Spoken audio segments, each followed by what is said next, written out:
ですかこんなですかシルベニア・ビッソーニ again? どうして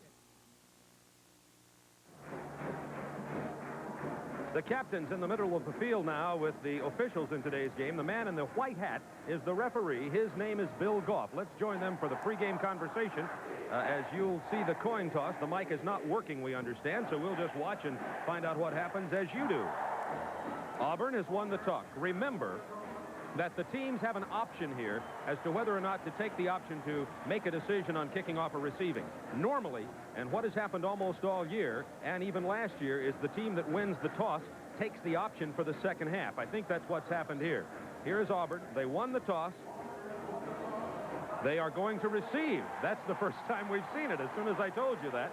Auburn has elected to exercise their option here in the first half, will receive, and the Auburn University Tigers will be on offense to begin this game. They are number 2 in the nation, right behind Nebraska in total offense. The man who pulled the trigger today, number 10, Pat Washington, and it has been really a quarterback merry-go-round for Auburn this year. They started the first game that you saw here on TNT with Bobby Walden at quarterback, then came in with Jeff Berger to start a couple of games. Now Pat Washington is the man. There you see the comparison of the statistics of the 3 people who have played quarterback for Auburn so far this year. Pat Washington now with the starting job, and we might say this is Pat Washington's 22nd birthday today. So happy birthday to Pat Washington. Let's see if that will motivate that young man. We mentioned Florida State's quarterback situation. Florida State also has a group of quarterbacks. As you look at Barry Barco, number 7, the kickoff kicker for Florida State and the Seminoles. McManus will start, but we could see Eric Thomas. We could see Chip Ferguson. We even could see Kurt Coker. Of course, what Bobby Bowden is hoping for is that McManus will be successful and go all the way. Date back to receive. Number 22 for Auburn is Brent Fullwood. He is playing with a sore knee today. He stands in the middle of the field. I really didn't think we'd see Fullwood today, Bob. Didn't play at all last week against Mississippi and has not practiced all this week. But you can tell the adrenaline is flowing. I think anyone that's close to being ready to play is going to be on the field today. Over on the right wing, you saw number 20, Shan Morris. For Auburn. Here is the kickoff. Bartow hits it deep into the end zone. Fullwood wisely elects not to return the ball, and the Auburn Tigers will go on offense. First down 10 from their own 20-yard line as Pat Washington goes onto the field for the Auburn Tigers. In the backfield, the leading candidate for the Heisman Trophy, 815 yards rushing on the year, net rushing yardage, Bo Jackson. Tommy Agee, the great blocker at fullback. Weigand and Gaines are the wideouts, and the H-back playing in the tight end position, number 87, Ron Middleton. We'll talk about that tight end H-back situation as we go. Wallace Lott, Cambarello, Cowart Cyril, the offensive line, and Jeff Parks, the tight end, number 82. He alternates with the H-back. On the first down, it's Bo Jackson. 7 yards to the 27. Let's look at the Seminole defense, and you can see what their job is going to be today, and that is to stop Bo Jackson. The down linemen, Williams, Stroud, and Nichols. Isaac Williams, perhaps the best athlete of that group. The linebackers are excellent. Fred Jones and McGowan, the heart and soul in the middle. Warren and Jacks on the outside. Warren starting in place of Darrell Gray today. In the backfield, Shiver and Newell make most of the tackles, and Mayhew and Eric Williams will start at the corners. We'll also see freshman Deion Sanders in. It is second down 3 for the Tigers. And they hand off to the fullback, Agee, who does not get the first down. He gets about a yard and is stopped at the 28-yard line by number 71, nose guard Todd Stroud. Bob, Auburn started first play with the unbalanced line into the sideline. They also, instead of lining up Middleton, the H-back, to the opposite side, away from the tight end, he lined up on the tight end side. There are only 2 men to the left of the football, ran it into the sideline. So look for a little bit more unbalanced line from this Auburn football team. Third down 2. Auburn, opening series of the game. Here it is again, Bob, unbalanced line. Pitch, Bo Jackson. Gets the first down by about a yard, running off the left side behind Steve Wallace. He was tripped up by the left side cornerback, Martin Mayhew, number 32. Penalty marker on the field. Let's watch that line again. Watch that line work. So Agee leading the way. Jackson dives for the first down. Yan Cowart, number 53, hustling to get downfield. It's a first down.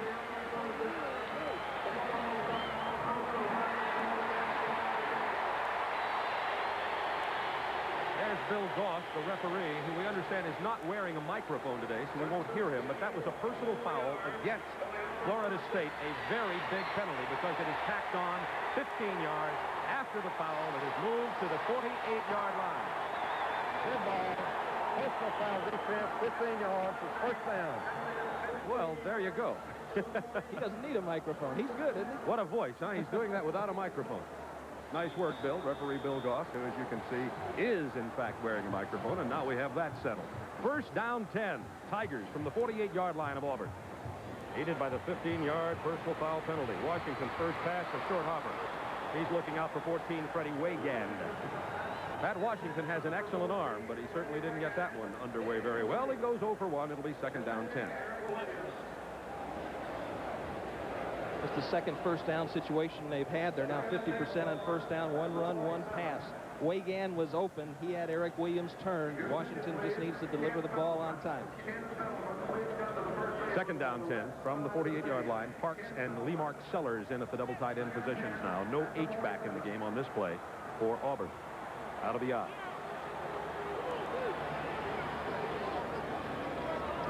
Bo Jackson hit behind the line, breaks tackle, 3 tackles. He's gone. Touchdown Auburn.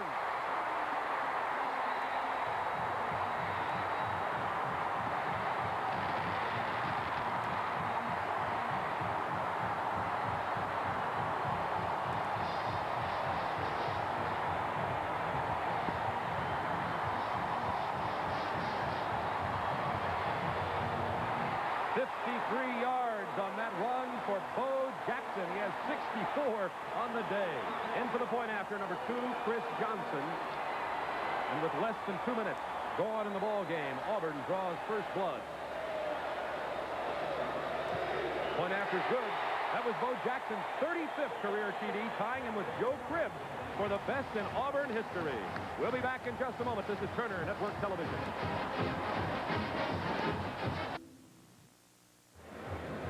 Here's the 53-yard touchdown run again. You saw Middleton just clear your screen to the right. He's double teaming with Parks up on top. Good block by Wallace and AG, and now the rest is Bo Jackson. Defensive back coming over here, Mayhew. What you have to think is grab a piece of the jersey. You're not going to get him on the ground. Slow him up long enough so you can get some help. When Jackson's in the open field, though, he's got the power to run over you, the quickness to avoid you. It's a tough play. Bo Jackson has now scored 9 touchdowns on the season.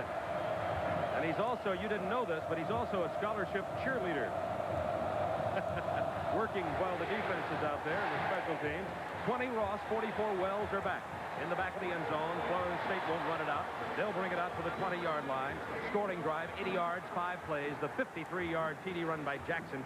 The obvious key play on the drive, aided by a 15-yard personal foul penalty on the prior play against 2 plays prior to that against Florida State. So here come the Seminoles now. They will be led by number 14, Danny McManus, a sophomore, who has played very well, but in the 2 games we've seen of Florida State has had a rough time physically. He is 6'1", 185. He's had 2 concussions this year. Tony Smith and Cletus Jones start in the backfield. 49 Smith, the tailback. 42 Jones, the fullback. First down 10 from the 20. Seminoles undefeated on the year. To reverse, Hassan Jones has it wide. No, he's going to throw. It's incomplete. He was looking for number 24, Darren Holloman.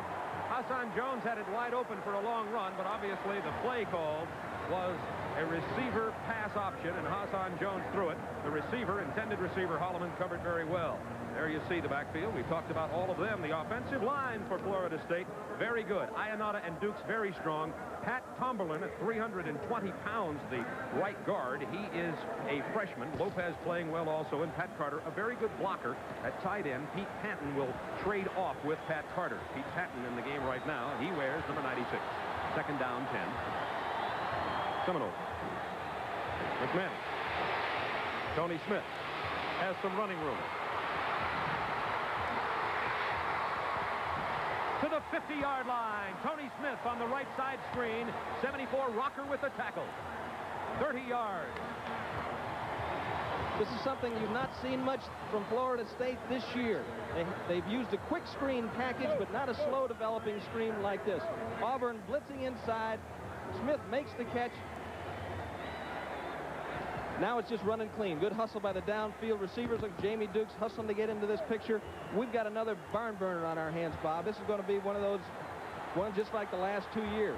Last year, 42-41 Auburn was the score. There were 52 first downs and over 1,000 yards in offense. On the first down, McManus is complete for another first down to the 37-yard line.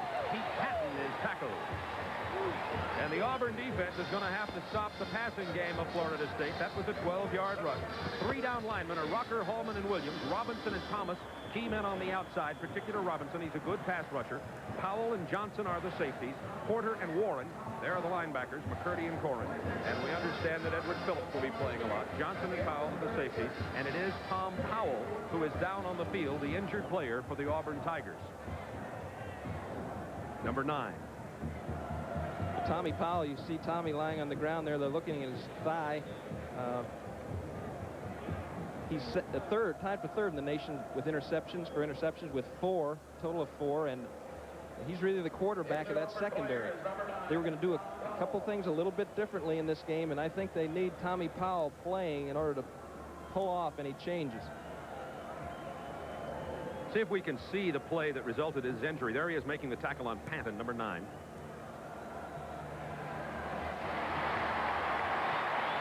Difficult to see what happened. Good form tackle.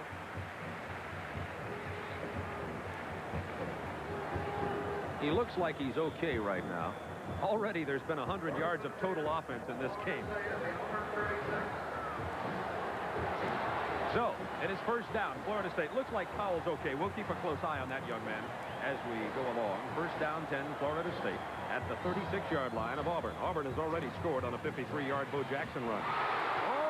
Picked off number 41, Pat Thomas, the defensive right end, really an outside linebacker. Almost picked it off, a senior from Mobile, but almost didn't count. It'll be second down. Just a quick pass trying to suck the linebackers in. Almost an option type of play, Bob. I think probably the read is read the weak linebacker. If the weak linebacker is taking away that slant pattern, then go ahead and pitch it back to the tailback, who is right now flaring out to the right. Hassan Jones was open on that play. Also, Powell, number 9, free safety back in for Auburn. It is second down, 10 Seminoles. Holloman in motion. McManus. Plenty of time. Look at the coverage. McManus thrown for a loss. Number 99 with a tackle, Nate Hill. That's his second tackle of the day. Loses about 2 yards on that play also. Check that. He gets a 2-yard gain on the play. There's the Tigers. As we've told you, they lead the league in total defense. Just an awesome performance last week against Mississippi. Mississippi had first downs, and their 2 first downs in first 3 plays, and after that, it was minus yardage. Third down, 8 from the 34-yard line. Tony Smith, first down to the 19-yard line. Tom Powell with the tackle. Gain of 16 yards by Tony Smith, the Florida State tailback. There's one of your great game coaches, Bobby Bowden. I think he would probably enjoy coaching without a game plan sometimes. And he'll call a lot of things on the run. He works a lot from feel, and if he thinks it's time for something, he'll throw it in there. He'll interrupt the play flow of Wayne McDuffie, the offensive coordinator, and pump in something that he might like at that particular time. Seminoles knocking on the door, trailing 7-0, 11:06 to go, quarter number 1. McManus. Holloman. Nice cut. And he drives to the 9-yard line. Close to a first down. As you watch this Holloman catch, remember, he is so little. He's 5'7". They tell the officials, don't call him down until you see his knee. Runs with 3 legs, meaning 1 more arm. Often today, you'll see him in possession of the football go down just like he did there and regain his balance. He has got the quickest feet that I've seen all year long, and he'd really be difficult to cover in a one-on-one situation this close in. Florida State Seminoles with a second down 1 at the 9-yard line. It's actually about a foot to go. And I think there's a confusion about the substitutions here. A couple of men came in, a couple went out. They looked confused on the sideline. McManus checked it over, intelligently called a timeout, goes to the sideline. We'll be back in a moment to Jordan-Hare Stadium. 10:20 to go, quarter number 1. Auburn leads 7-0.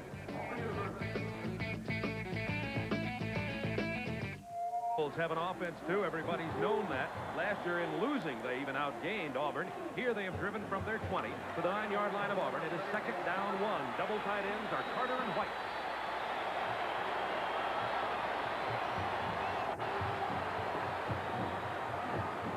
Fullback Cletus Jones, penalty marker down. Jones got the first down. Flag on the play. Gerald Williams, 98, with the tackle for Auburn. Williams and Thomas take the stop for Auburn. May be against Auburn. Offsides, Tigers. Bob, last week Auburn's defense was terrifically aggressive. They just dominated Mississippi. And I think what's happening here is Bowden's trying to slow down that momentum a little bit. He's taking the ball to the air and slowing down that defensive charge. He's going to get them thinking a little bit more about pass rush, about screen draw. And in that way, I think he's setting them up to run the ball a little bit later in the game. That's the call, offsides against Auburn. They, of course, take the penalty. It gives them the first down and more yardage. Inside the 5 to the 4, first and goal. First and goal for Florida State. Inside the Auburn 5. 10-13 to go. Quarter number 1. Auburn leads 7-0 on a 53-yard Bo Jackson touchdown run. Seminoles come firing back.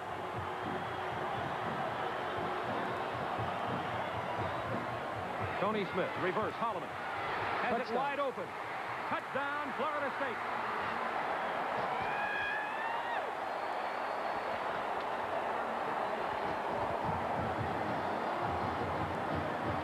You gotta love the play calling of Bobby Bowden and his coaches. I'm sure Wayne McDuffie and he spend a lot of time talking these things over. This is a risky call for a coach, because if it doesn't work, you really can look silly. The nice thing about Bowden, I think, especially when he's on the road, he's going to take chances, and he knows that he's got to score touchdowns, got to take advantage of every scoring opportunity he has against this Auburn football team. Eric Smith for the point after attempt. It's good. We have a tie ball game. 5 minutes and 6 seconds have elapsed in this game. Both teams have scored 7-7. We got another barn burner on our hands at Jordan-Hare Stadium. This is Turner Network Television. Hard work. So the Seminoles have tied this game at 7-7, fourth ranked in the country. Auburn ranked 12th. Last year it was 42-41, and Tim, already they're just piling up stats. 5 first downs for Florida State, 5 first down opportunities, 3 passes, and 2 reverses. And that's not what I call conservative play calling. How about you, Bob? And no kickoff returns. That one goes into the end zone again. Brent Fullwood just touches it down, and here comes Auburn again as they'll set it up first down 10 at their own 20, and that's where we started when the game began. Well, Pat Dye just spent the last 3 minutes circling the wagons down there with his defense, and he was trying to get a little bit of excitement, a little bit of emotion into them. And I think at this point what they need is some poise. Because this game is not all emotion, it's not all aggressive, it's not all upfield. You got to think sometimes. 2 80-yard drives. Both teams started at their 20 and clickety-click down the field. First down, 10 Tigers. Here comes Bo Jackson. Penalty marker's down. Jackson gets about 3. Penalty marker was thrown at the line of scrimmage from the defensive backfield. Fred Jones, 55, with a tackle. Bill Goss calls holding against Auburn. I might mention that Florida State and Auburn have just signed a new agreement to continue this series that's developed of recent years into a fiery series. Florida State will be replacing Georgia Tech on the Auburn schedule for many years into the future after next year. And it is a beautiful and natural rivalry. Holding. Offense, 10 yards. Still first down. Auburn is not as poor a football team as the Tennessee score would seem to indicate. They hurt themselves a lot earlier in the game by leaving the ball on the ground, fumbling the ball, but when they went right at Tennessee, they were successful. And I think that's what they're going to try to do today, mixing in a few play passes. First down 20 from the 10, Auburn. Washington perhaps with an audible. Jackson runs left. They got him out there this time, loses 3. Leading tackler, 55, Fred Jones. Right in front of the Seminole cheering section, I might add. There are 10,000 Florida State fans here, 62,000 Tiger fans. Good check off here by Pat Washington.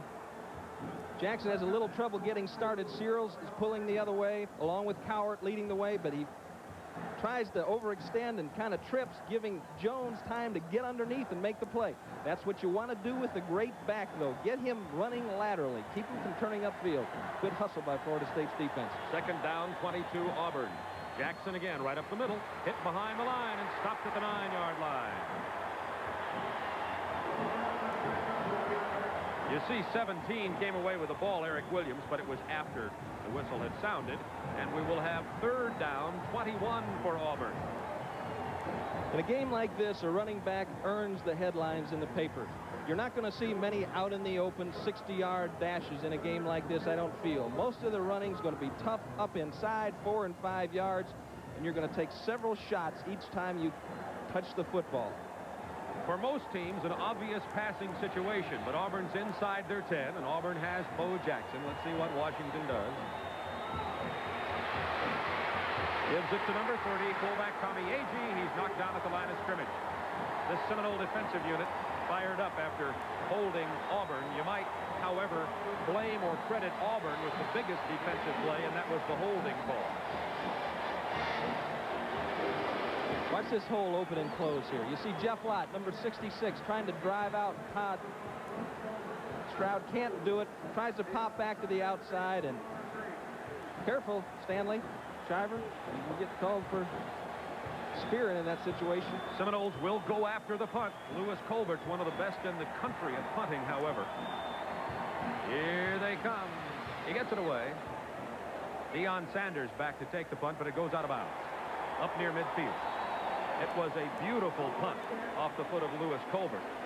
Of 43 yards out of his end zone under intense pressure. Colbert averaging 48.2 yards per punt coming into this game, but did not punt at all last week, and thus may not be listed among the nation's leaders, as he's had only 16 so far this year. So Florida State gets it at their own 48 with excellent field position, tied 7-7, 7:14 to go, quarter number 1. Auburn is nicked up front. Hill and Hallman all have little nagging problems that are limiting their mobility. Same with Robinson. You can expect Andre Bruce to get a lot of play for Gerald Robinson today. In the backfield, 42 Jones at fullback, 49 Smith the tailback. This is Tony Smith. Big hole. To the 40-yard line, first down, and inside the 40. 42 Gary Kelly, sophomore from Birmingham, making the stop. Gary Kelly listed as the third team outside linebacker, mentioning Tim about the mix-ups. We'll see some substitutes and quite a few for Auburn defensively.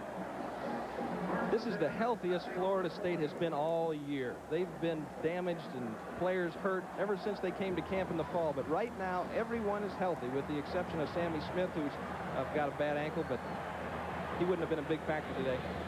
Tony Smith, right side. Hit behind the line. Excellent tackle. Number 94, Harold Hallman, right up the middle. Excellent penetration. That's the way you stop the good backs, and that's pick them off with penetration while they're going east and west, and before north and south. They've shown 3 different reverse looks. Hassan Jones threw the first one. That could have been a run for 20 yards. That last one, they faked the reverse, and the reverse looked like it was there. Auburn needs to talk over their containment when the flow goes away. Second down, 13 Auburn. Victor Floyd in at tailback now. He's number 27. McManus going upstairs, looking deep. Incomplete at the 3-yard line. He was trying to find Hassan Jones. Excellent coverage by number 3, Kevin Porter. Hassan Jones, a preseason All-American candidate, was injured in the first game against Tulane, missed a couple, is still playing off a shoulder injury. A little fake toss, just trying to get that cornerback to take a few steps to the inside, but Porter is really playing disciplined football back at his cornerback position. They didn't fake him out on the reverse pass, and he stuck right with Hassan Jones there. He knows his job is to shut off number 88, and he's got his hands full. Third down, 13 Seminoles. Number 20, Keith Ross, just into the game. He's a freshman. First down. What a run by Keith Ross after catching the right side screen. Ross, a youngster from Newberry, Florida, a pure freshman. 14 yards on the play. He took a lot of punishment after the reception. Fine run here by Keith Ross. 3rd and 13, you're almost looking for a draw or screen. They come with the screen. Auburn hustling to try to get into the flow of the play, but lineman out front did a nice job. And then watch Ross struggle. He did not make it. And he wouldn't have made it if he hadn't struggled past that 3rd hit. At the 29-yard line of Auburn. Hand off to the fullback, Cletus Jones, inside the 25 to the 24-yard line.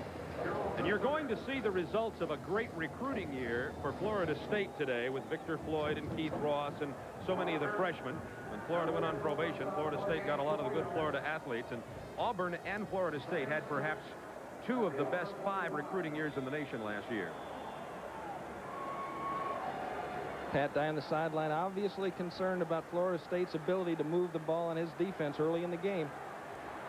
2nd down, 6. Exactly at the 25-yard line of Auburn. Tie game, 7-7. Closing moments first quarter. It's complete to Darren Holloman for a first down inside the 20 at the 18-yard line. And Danny McManus rifled that little short out pattern for the first down. He's a tough little fellow to hook up with man-to-man. I mean, his feet are moving all the time like he was standing in an ant pile. He's just always hustling, and he's difficult. He's got such great quickness to cover man-to-man. What they have to do is they have to get him some help out there, at least the perception of some help, Bob. Line a linebacker out there and then bring him back in. 1st and 10, Seminoles at the 17. Here's Tony Smith. Nothing going. Stops at the line of scrimmage. Number 52, Ben McCurdy, one of the tacklers on the play. Initial tackle made by number 98, Gerald Williams, and he's perhaps the best athlete on the defensive line. Let's watch the senior from Valley, Alabama.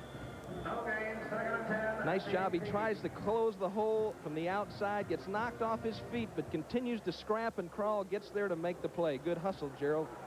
Grew up just 15 miles from here. 42 Jones out and 44 Wells in at fullback for the Seminoles on 2nd down, 10. Pressure. Screen. Catch by Wells.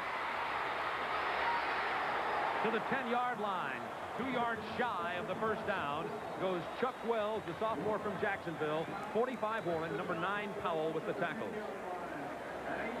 This is more classic Florida State offense. The quick screen, Bob. Weak side of the formation to the wide side of the field. You run the split end on a slant. If the linebacker doesn't get in and shut it off, dump it right now to the fullback. Good play by Jimmy Warren hanging on there, or Wells could have gone in. Very big conversion play for both sides. 3rd down, 2 at the 10 of Auburn. Tie game, 7-7. McManus on the option. Tony Smith. First down by about a yard. Number 3, Porter with the tackle. There's that varied Florida State offense. McManus on the option play that time to tailback Tony Smith, who's having himself a good game. He has 26 yards and 5 carries. They're going to measure for this one. If he makes it, it was a great effort by Smith, but Pat Carter fought his way through and really stuck with the man he was blocking there to give Smith the room to get that first down. Oh, it is so very close. Watch this. If we can get him to move his foot. What do you call it? It's first down. Oh. A game of inches. Centimeters in this case. Now there's the Florida State Seminole mascot you just saw. A lot of people think that's our director, Chuck Fouts, but it is the Seminole mascot. Yeah. Chuck Fouts, did I say? That's okay. Well, there's the last... If you're going to offend him, you might as well go all the way. Of course, Ken Fouts, our director. There's my last time to be on camera. First down and goal from the 8 for Florida State. It's a reverse. It's a fake reverse, Victor Floyd, but Auburn has been going to school, and they stopped the fake reverse, and Victor Floyd goes down at the line of scrimmage. Number 9, Tom Powell from Greenville, Alabama with the tackle. At that time, Tommy Powell lined up in a bump and run position against Darren Holloman, a wide receiver. Tommy Powell is usually a free safety. Warren coming back into the football game. Powell coming out. Actually, a loss of yardage on the play. They move it back about a half a yard. Now it's Tony Smith and Keith Ross in the backfield. Ross incomplete. Good pressure by Auburn. 2:34 to go, first quarter, and there's the freshman Keith Ross. It's tied at 7. Seminoles knocking on the door again. If you're FSU in this situation, what you want to do is you want to isolate Holloman and Hassan Jones and just let them work man-to-man. Pick a side and let them take on the cornerbacks man-to-man. Florida State 3 out of 3 on third down conversions. Oh my, this is a big one. Third and goal from the 8. And let's watch them.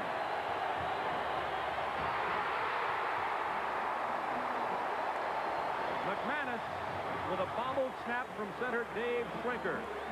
You know what they had on, Bob? Quick screen to the flanker. Watch those linemen scooting out of your picture right away. See them going? It's a quick screen to the flanker. Jones was backing up. They're going to try to pop him out there and let him sift his way through the defenders, but got to get the ball from the center first. One of the best kickers in the country, number 18, sophomore Derek Schmidt. Kurt Coker holds. 28-yard attempt. Is no good. It is no good. The game remains tied. We'll be back to Jordan Hare right after this.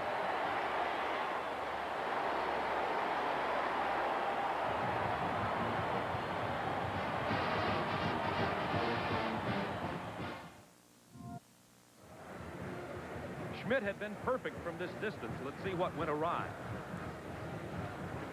This is what you call a shank. He knew it. From the moment he hit it, he knew it. Remember, we talked about Bob running reverses down in close, and sometimes it can backfire on you.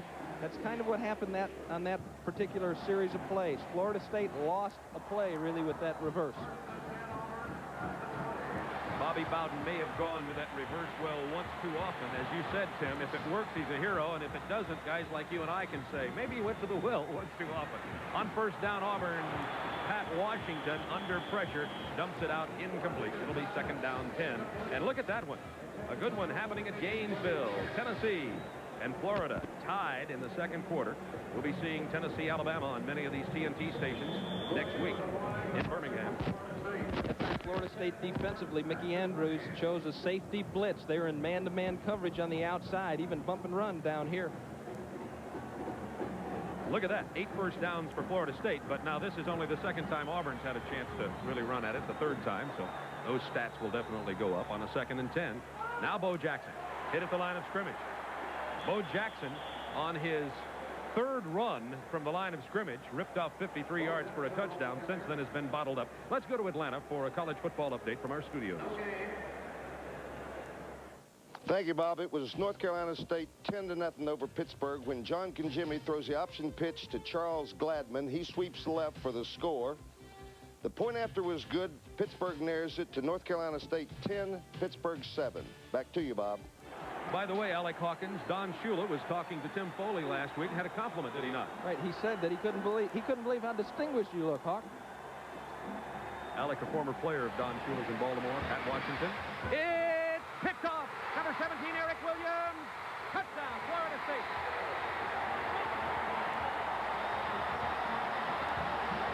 Oh, my. 19-yard return intended for 82, Jeff Bart. Williams picks it off and takes it into pay dirt.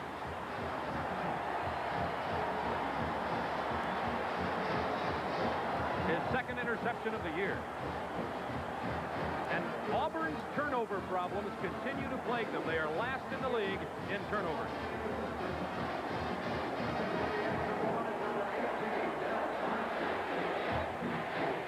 Point after is good. We're going to see this in a moment. Pat Washington sets up. Primary receiver was covered, went to a secondary receiver. Now you can see it. Good pass rush by Shavers. Work around the outside. Nichols up the middle. And here comes the ball. Nice reaction on the ball by Eric Williams, who made a big interception in the Kansas game as it wound down to preserve a victory. Williams comes up with another big play for the defense. And FSU extends its lead. Sophomore Eric Williams from Safety Harbor, Florida. He is certainly not a safe harbor for opposing quarterbacks. That's rough water out there. Pat Dye wondering what he can do about the turnovers. Plenty of time in a football game. 14-7, and traditionally in this game, we'll hold up for a couple of minutes, maybe.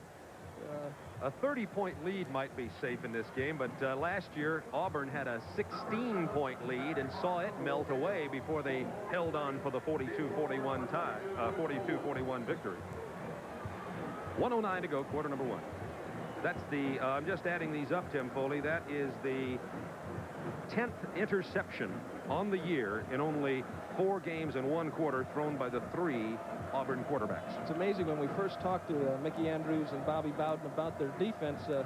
When you mentioned the secondary, they broke out in hives. They were so nervous because they didn't have anybody that ever played there before. And Martin Mayhew has really come on. Deion Sanders, a strong backup. And, of course, Eric Williams played last year, has played well. Fullwood's going to return this one, number 22, on the right side. To the 20-yard line goes Brent Fullwood, where Auburn now trailing in the game, 14-7.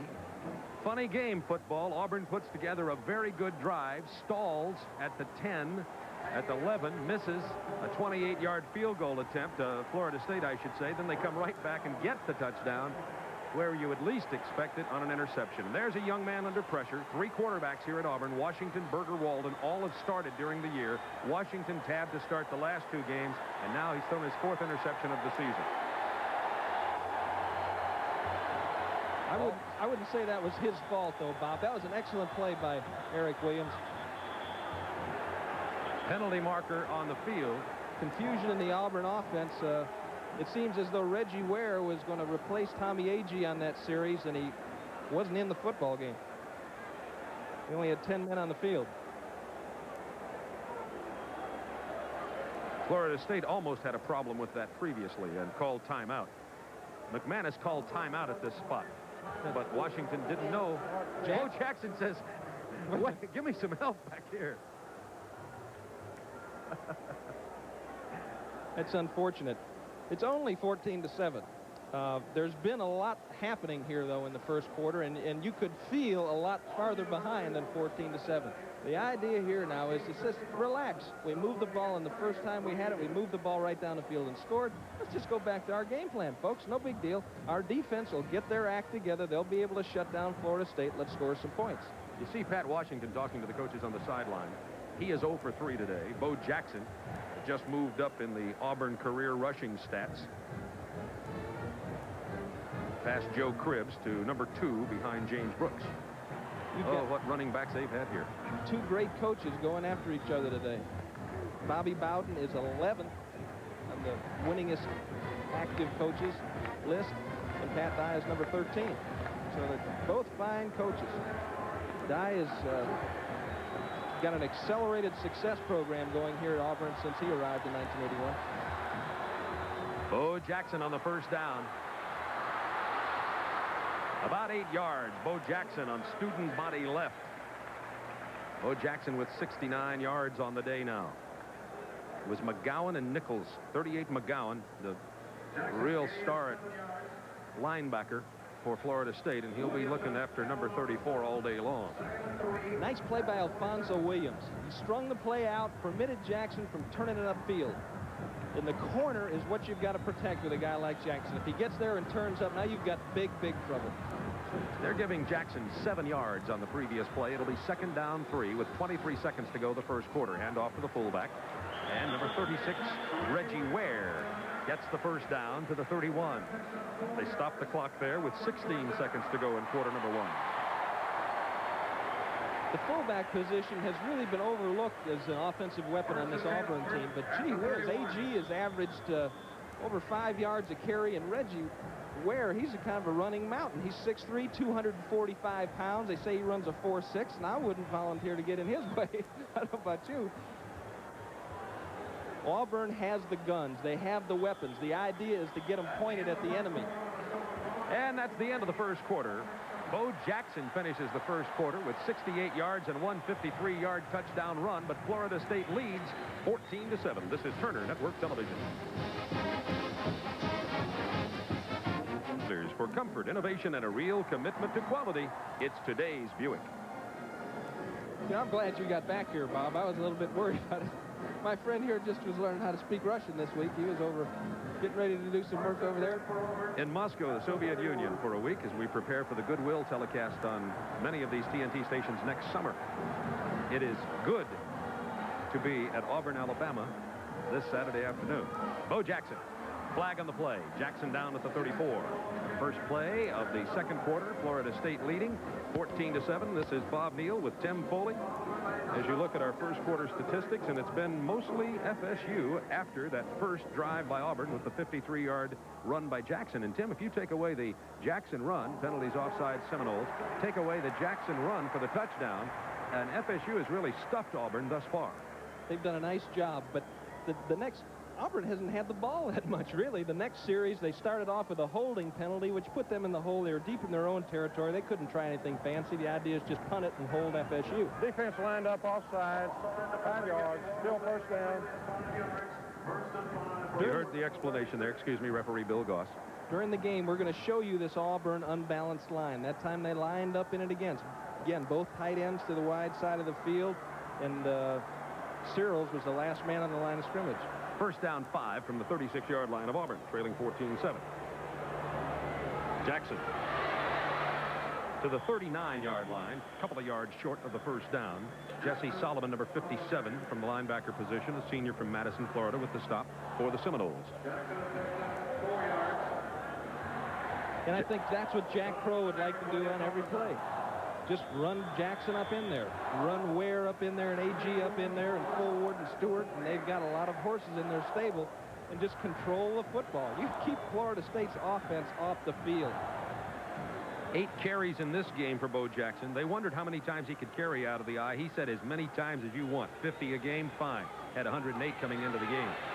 There he was hit by 57 again. Jesse Solomon still struggled forward, but he's going to not get much of a gain on the play, if any. They spotted inside the 40. It will be third down and about 1 for Auburn. What's that line strike out there? You see Terry Warren. He's getting his second start. Started against Kansas last week. And Jesse Solomon penetrating through the gap, making contact beyond the line of scrimmage. He's a senior from Madison, Florida. 240-pound linebacker. He's a load. Now it's A.G. Ware and Jackson. Third down 1. This is power football. Jackson stopped. He dived forward. They put the ball just inches outside the 40-yard line, but it will be shy of the first down. And 57, Jesse Solomon with 3 tackles in a row. They put that 240-pound man mountain in there and said, look up number 34. I think that you can afford to be a lot more aggressive on defense when you've got corners like Mayhew and Williams and Sanders. They're good man-to-man coverage people. They don't need that undercover help from a linebacker like some other corners do, and that lets Mickey Andrews turn his team loose a little bit more. Auburn's going to go for it. Fourth down, 1 yard. Penalty markers everywhere. Confusion at the line of scrimmage. We saw this before.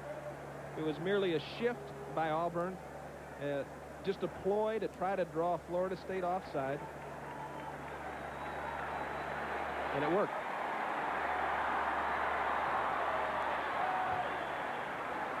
Here's Bill Goss, illegal procedure, Florida State. And the trick worked, Tim. But the quarterback probably, he gets under there and he just says, hut, and instead of running a play, they shift. And you have to be an awful disciplined defensive lineman not to move when you see feet moving on the other side of the line. On the defense, contact before the snap. It's a first down. We saw Alabama do the same thing against Vanderbilt. It didn't work for them, but it certainly worked for Auburn. It may have appeared as though they were in motion. They were simply shifting to another set. First down 10 Auburn from the 45. Here's Brent Fullwood.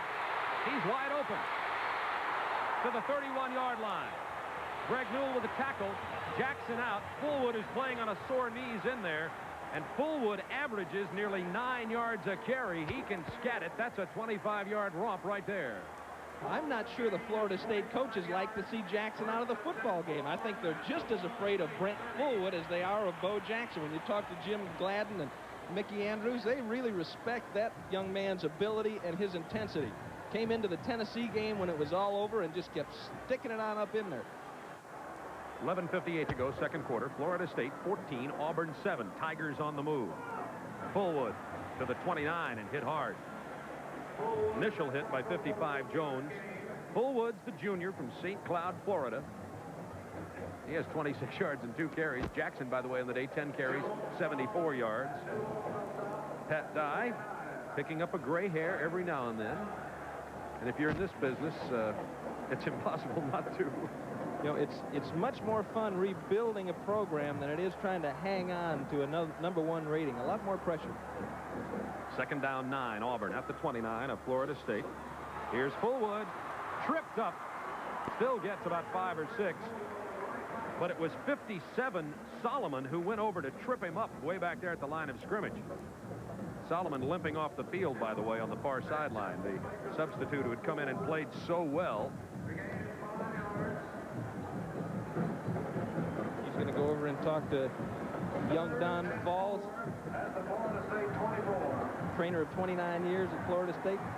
They say Solomon has the most ability of all the inside linebacking candidates. That's ahead of McGowan, ahead of Jones, but he just never moved forward. He had some academic problems he had to work on. Just now getting into playing shape. Third down for Auburn.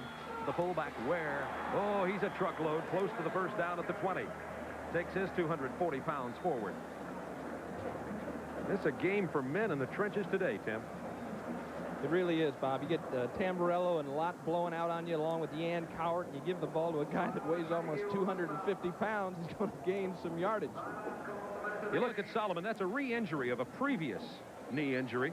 He runs a 4.6 40, can vertical jump 33 inches. I mean, he has all kinds of athletic ability, and they need that young man in there. He had just been coming back from the academic and from the knee. You saw the measurement. It'll be 4th down and inches for Auburn. And they're going to go for it. They went for it earlier on this drive and made it. Thanks to a quick snap count, Florida State jumping offside. They'll be watching for that this time, but can they stop A.G., Ware, or Jackson? Jackson dives for the first down to the 19. Martin Mayhew, 32, with the credit for the tackle. How would you like to be in the middle of that? And Tim Foley, when you were the Dolphins, you saw this some from your backfield position. Exactly. Defensive line for Florida State does a nice job. Auburn gets a little movement, however, it's hard to stop an athlete like that. He left the ground 1.5 yards behind the line of scrimmage, and before he was coming down, he was well beyond the first down marker. Look at that. Freddie Jones, penetration beyond the line of scrimmage. If he could just have held on, he might have had a chance to stop him, but it looked like Jackson already had the first down. Auburn has rushed for 116 yards, has passed for none today. Jackson driving for about 3 tough ones on the right side, close to the 15. Pat Washington is 0 for 3 with 1 interception passing, but you don't have to pass a lot when you can run like Auburn does. So you'll be accused of having a boring offense if you continue in this fashion, but it's consistent, it's powerful, and it can't hurt you. You won't shoot yourself in the foot. You'll end up scoring points, and it may not be as many as you'd like to score, but it's going to be enough to win the game usually, and it will keep your defense off the field. Florida State 14, Auburn 7, 9:16 to go, quarter number 1. Tigers on the drive. Jackson, 53 of those 79 came in 1 touchdown run. Jackson again, hit behind the line. Knifing in, Alfonso Williams, number 26, another one of the freshmen on the Florida State football team. Blitzing from his safety position, Bob. When they run that play, they run him, he gets penetration and then straight down the line of scrimmage. Someone else has containment. His job is to disrupt the timing of the play. Don't let the blocking develop. And that time he made the tackle. We saw Alfonso Williams play very well in our Florida State-Memphis State telecast previously. Florida State 4-0, Auburn 3-1. Seminoles ranked 4th, Auburn ranked 12th. Seminoles lead 14-7. 3rd down 5 at the 14. Option play, Washington. Good speed. To the 4-yard line. First down, Auburn. 10-yard run by Pat Washington, 6'1", 200 pounds.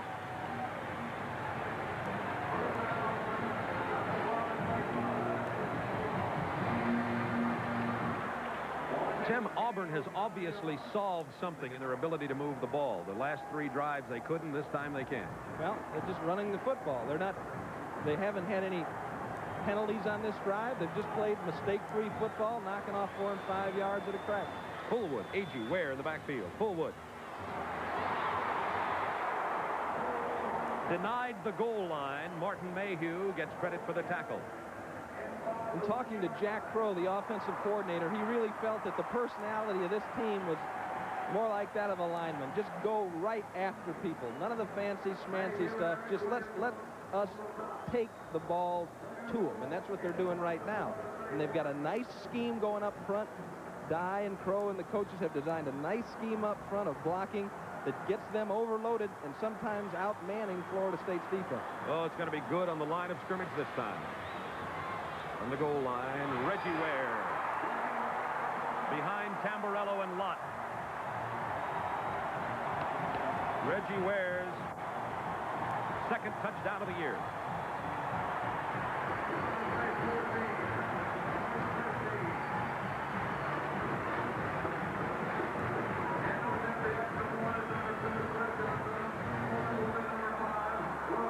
Point after attempt by number 2, Chris Johnson, freshman from Spanish Fort, Alabama.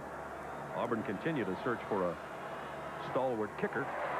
Johnson very good on the point after touchdowns, and we have a tie game. It's Auburn 14, Florida State 14. 8 minutes, 11 seconds to go in the first half from Jordan-Hare Stadium.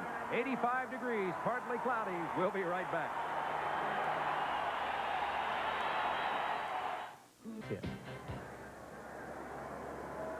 So Brent Fullwood comes in for Bo Jackson and to some degree ignited the Auburn offense. They drive down, and they convert 2 fourth downs, and Fullwood 35 yards in that drive. Well, they split time on that drive. Fullwood coming in and providing the impetus for the second half of it, and he runs with fire. He explodes in there. And I tell you what, there's a lot of coaches that would like to have the luxury of going to the bench and finding someone like Brent Fullwood sitting there. That drive took 8 minutes and 2 seconds. They're not going to run this one out. It comes down to 20, Keith Ross. There's the statistical information for you on the Auburn Tigers scoring drive. And Reggie Ware put the icing on the cake with his 1-yard drive. We might add, in addition to the 25-yard run by Fullwood, there was a good quarterback keeper by Pat Washington and 2 fourth down conversions. And hello to Eric Thomas, number 1. This is the first time behind quarterback for Thomas all year. He has been injured. He was the starter. McManus and Coker had moved ahead. And now we're going to see a little bit different look probably to the Florida State offense. And Tim will talk about it in a moment. 1st and 10 from the 20. Tied at 14. That's not too different. Nothing going on that one. Tony Smith tackled at the line of scrimmage by Gerald Williams. And what does this man, Eric Thomas, bring to this game, the senior? I think what Bobby, you ever get a feeling about a player, Bob, or about a team? Bobby Bowden likes this young man as a leader. He started 8 games. They've won 7 times. The 7 of the 8 times that he's been underneath the center. And I think why he's interjecting him at this point is that he wants to get him some playing time this year. He doesn't want to use him for the first time with 3 minutes left to go in the 4th quarter. 2nd down 10. Eric Thomas in place of Danny McManus. Play fake. Pumps upstairs. Going to Philip Bryant, the deep threat. He catches it, and what an outstanding reception. Kevin Porter, number 3, covering. There's a little bumping, no flag. Philip Bryant, a freshman from Bainbridge, Georgia, with a reception from Thomas. They said Thomas couldn't throw long because of the injury. Well, I think whoever said that was wrong. Pumps to the right side, and again, Kevin Porter all day long in good shape. He's in perfect position. The ball is thrown to the outside over his outside shoulder. There's a little bit of bumping going on there. Good concentration on the ball by Bryant. Makes the catch. Caught a 68-yarder to ignite Florida State in its comeback against Kansas last year, and just a nice job of keeping his eye on the ball. Tied 14 all, 7:08 to go. 2nd quarter. Thomas down the middle. Incomplete, intended for Holloman. Oh, he was stuck hard at the 25-yard line by 46 Edward Phillips, 240-pound linebacker. You know, Florida State came in with 57 Solomon at 240 at linebacker. Auburn counters with Eddie Phillips. And Eddie Phillips has made a lot of progress. Hadn't really seen much playing time until last week against Mississippi, and they just really like him. He's come on and really taken Ray Corrin's place as a starting linebacker. Thomas 1 out of 2 throwing the ball now. McManus went out 6 out of 9 for 82 yards. This is second down 10. Seminoles at the 30 of Auburn. Right up the middle, Cletus Jones to the 26-yard line. Russ Carricker, number 47, with a stop for Auburn. What a game we've got here, Tim. You'll notice that Pat Thomas, remember we talked about getting those linebackers to line up a little bit wider, so at least it gave the perception of giving the cornerback some help on defense for Auburn, so that one-on-one situation wasn't so exposed.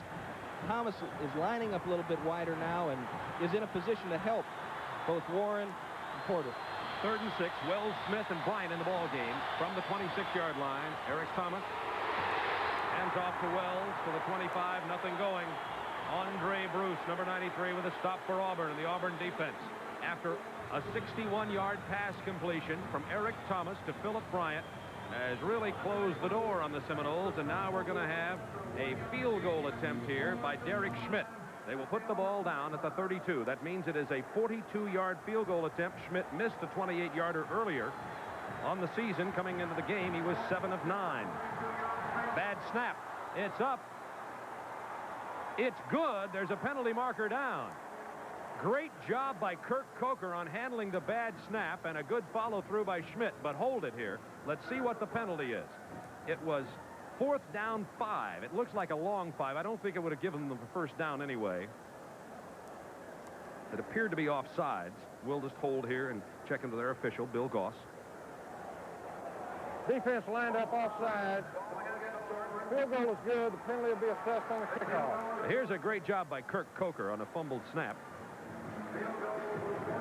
Snap comes in low, keeps his composure, gets the ball down there. The kicker doesn't let it bother him, and he swings on through it. Beautiful job.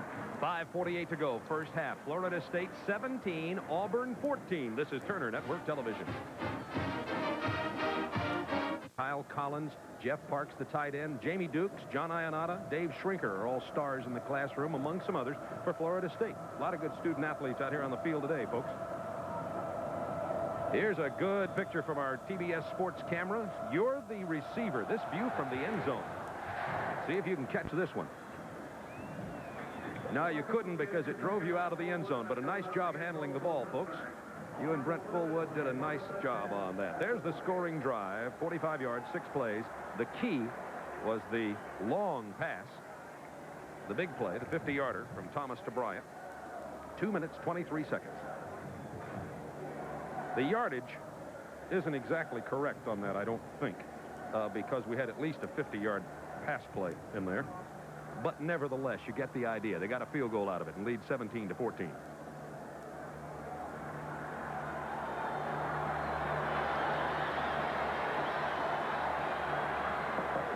Auburn, Sellers 84, Reeves 86 in at tight end. And Bo Jackson on the right side across the 25 to the 26. No half-speed steps on defense for Florida State. Every time that man touches the football, or Brent Fullwood for that matter, could be a score. So you've got to continue to hustle, maintain your lanes of pursuit, and get to the football.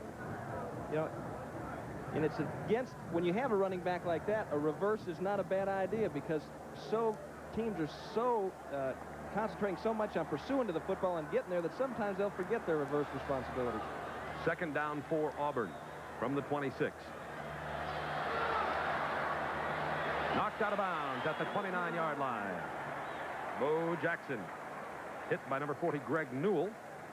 Newell still, I'm sure, in his mind making up for what you'd have to frankly call a missed tackle on that 53-yard touchdown run by Bo Jackson early in the game. That was enough for a first down. They move it out to the 31-yard line.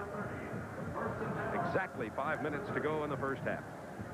When you've got a running back like Jackson, you also, when you get a shot, you like to try to put some leather on him and really put a hurt on him, and many times you'll miss a tackle in that fashion. The idea is grab a hold, get him on the ground, let the second and third man coming in punish him, try to tear the ball out.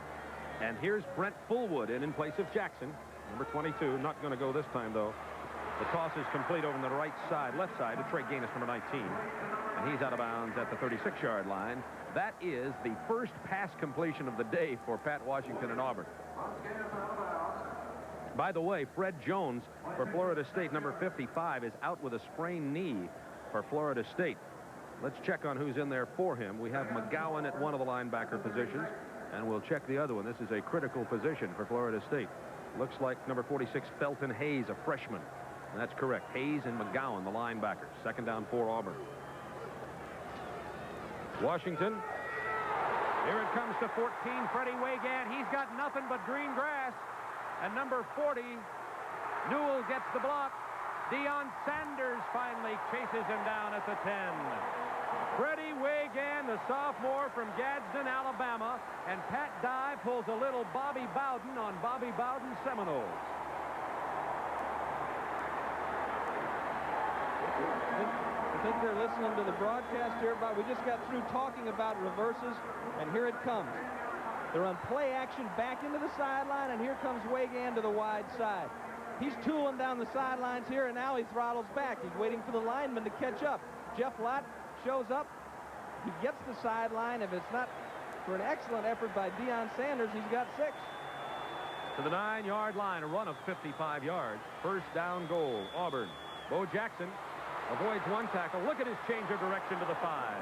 Folks, you are watching the leading Heisman Trophy candidate in Bo Jackson, and he's up close to 100 yards on the day, and we're not at halftime yet. He has 4 200-yarders on the year.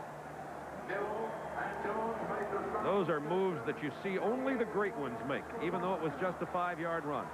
Second down goal from the 5. You have to be able to get some quick yardage on offense. You have to have some big play potential. I don't think they feel comfortable throwing the ball down on their side of the field, so they go to an alternative, a reverse. A.G. Ware, Fullwood in the backfield.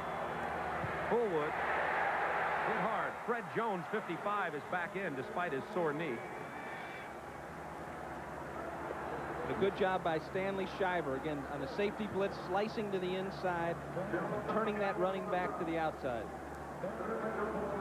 So it's a big play for Auburn here. After the 55-yard end around by Freddie Waygan, Seminole defense has stiffened, allowed 5 yards to Jackson, nothing on that play. It is third down goal from the 5 for Auburn. 17-14 Seminoles. Last time down here, they came with the option. If they throw the ball, it's going to be crossing pattern to one of the tight ends. You got the linebackers view. They don't throw the ball. Fullwood hit for a loss of 2. Felton Hayes, number 46, the weak side linebacker, made the play, and in comes the kicking team.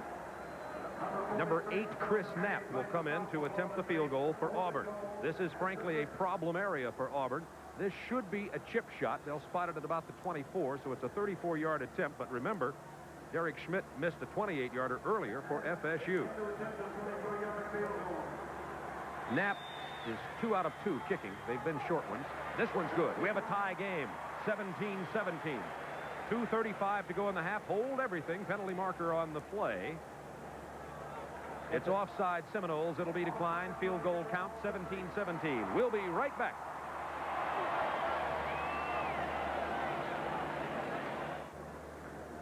.235 to go in this first half, and it is 17-17. 74 yards for the Tigers. 3:13. 23-yard field goal by Knapp, but the key play was the 55-yard end around by the young sophomore split end Freddie Waygan that took it down to the 10-yard line. Seminoles stiffened on defense there, though, and we have an excellent game. 20 Ross and 44 Wells are back deep for the Seminoles.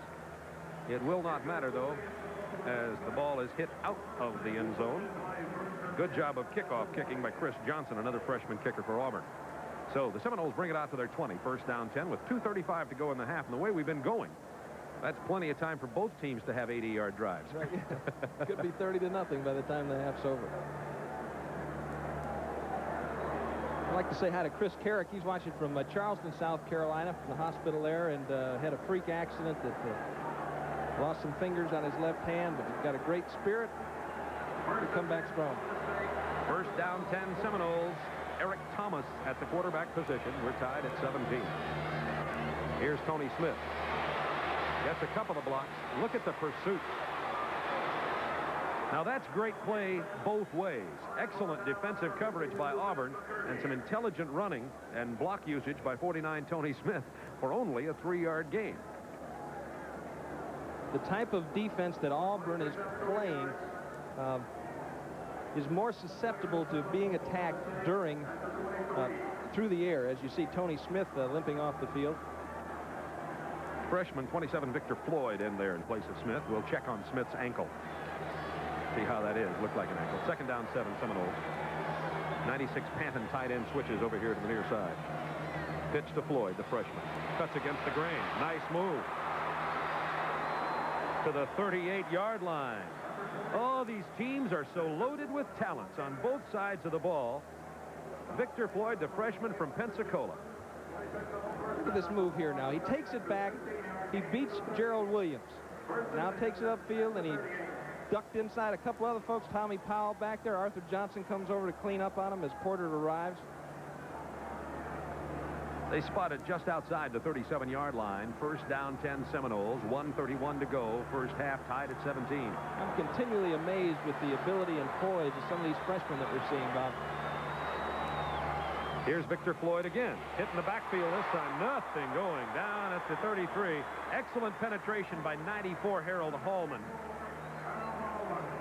You also see 46 Eddie Phillips, who had made some penetration, but it was the nose guard who made the play that time.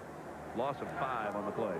He had a career last year against FSU in that 42-41 game. Bobby Bowden talking to Wayne McDuffie upstairs. He wants a timeout. Clock ticking, 50 seconds. He can't seem to get the attention of his quarterback, however. He got the attention of one of the receivers on the far side. Anybody can call a timeout, by the way, and or request it from the official. And Florida State gets the timeout, but they lose about 14 seconds before Bowden can get the timeout called. It'll be 2nd and 15 from the 33 when we return. This is Turner Network Television. After that great play by Hallman, stopping Floyd in the backfield, it's 2nd down 15 Seminoles from their own 33. 45 seconds to go in the second quarter. Auburn has 2 timeouts remaining. Florida State only 1. We are tied at 17.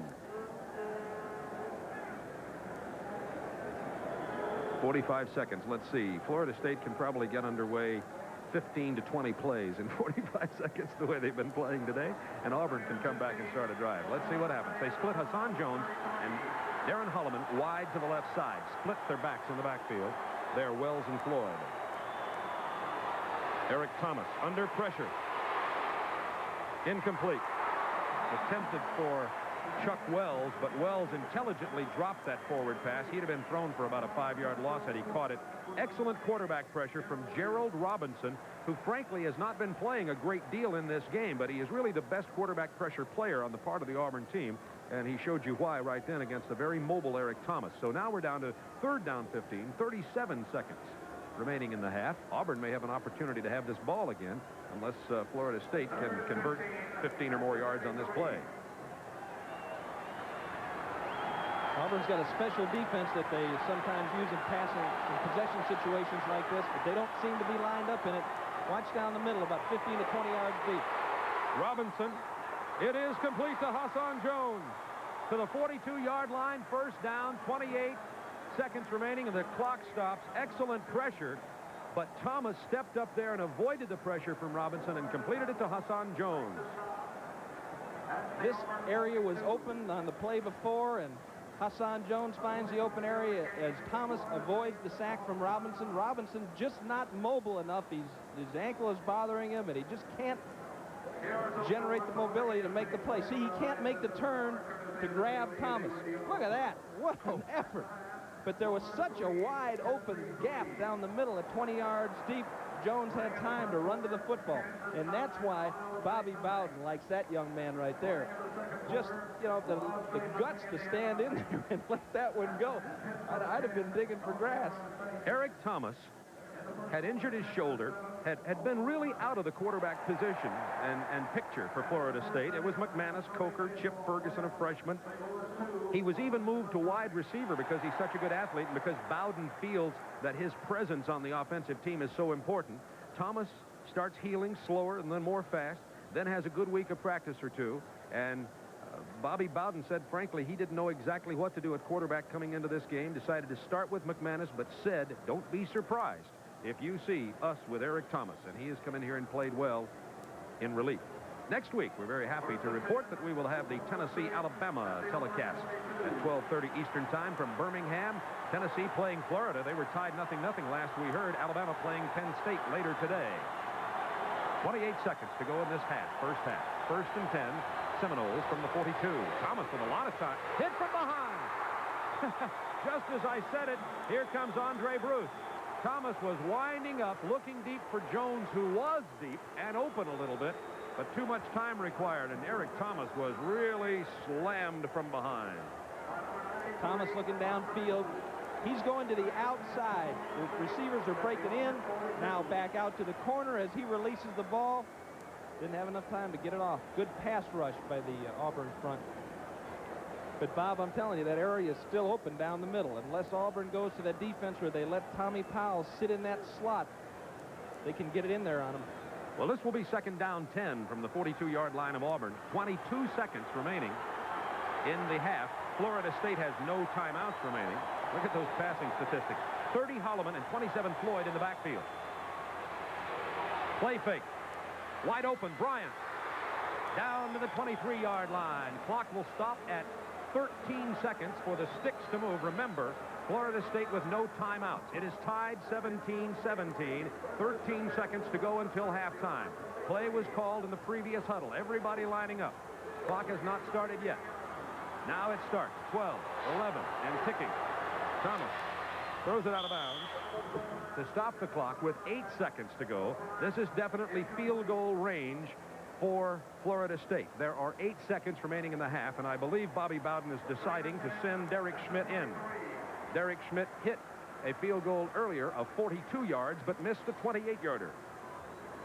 This one will be exactly 40 yards. It's not worth the risk of running another play. The odds of you scoring a touchdown on it are extremely minimal. End zone view. He missed this one by a country mile. I don't know what happened there. Schmidt having a rough day. He's only 1 out of 3, and Auburn denies Florida State any points as we're down to 4 seconds to go in the half, and it'll be Auburn football for one play. Don't know what happened. Let's see. Just missed it, folks. He looks out of kilter on that play. Not well balanced on the kick and the follow-through. It looks like his head's coming up a little quickly. I mean, he knows both the ones he missed. He knew as soon as it left his foot, and that's usually when you miss, you don't know till you look up, right, Bobby? I know about that with golf. Burt Reynolds, we're going to have a movie for you at halftime with Burt Reynolds and some interesting stats on one of the former FSU players. Both schools' marching bands, scores and highlights from around the country. Some great games going on today. Auburn decides to stay out of trouble deep in their own territory, let the clock run out. What a first half we've had. Auburn 17, Florida State 17. It has been a beauty, and we expect no less in the second half. Stay with us for our halftime activities from Jordan-Hare Stadium in Auburn, Alabama. 42-41, Auburn winning down in Tallahassee. As you can see here in 1985 at Auburn here in Auburn, Alabama, the score is 17-17 at halftime, and it could be another barn burner. Let's have a look at the highlights from the first half. Only 1 minute and 50 seconds into the game, we got a taste of what was to come. This is Bo Jackson, number 34, the leading candidate for the Heisman Trophy, showing you why. 53 yards, and it was 7-0 Auburn. Bo Jackson's longest run of the afternoon. He did not get any other real long ones after that, but it put Auburn up early. Florida State came right back, however. Only 3 minutes, 10 seconds later, a little skullduggery. This is Darren Holloman on the end around. It's tied at 7. Then FSU made it 14-7 late in the first quarter when they picked off this pass by Pat Washington looking for Parks.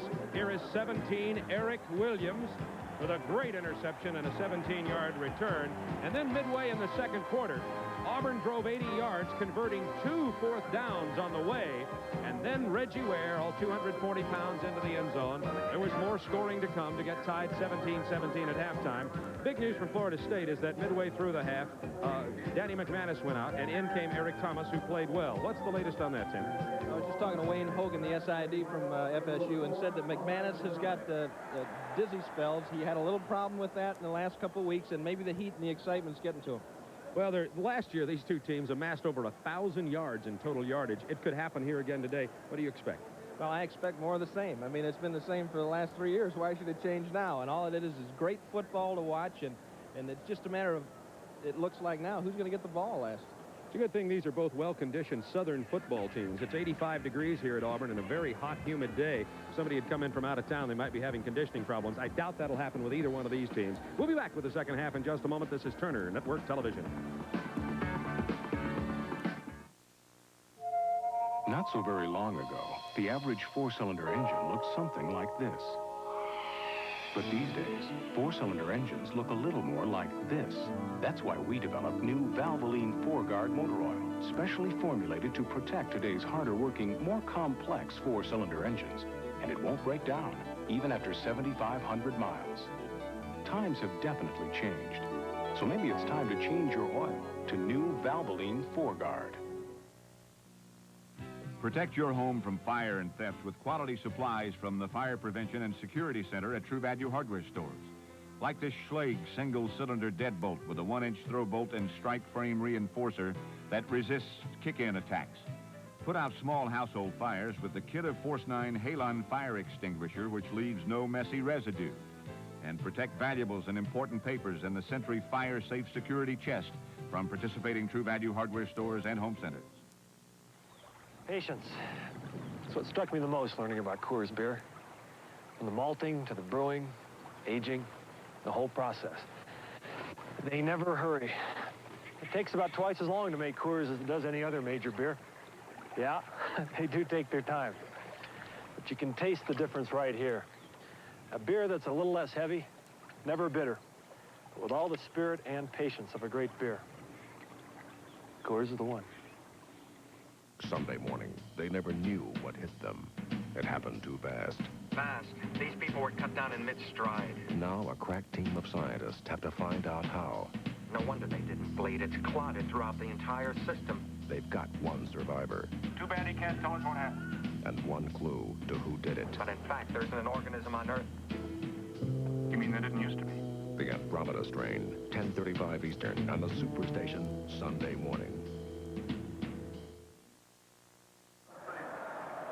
Ready to begin the second half. We're tied. Auburn 17, Florida State 17. Bob Neal and Tim Foley with you from Jordan-Hare Stadium.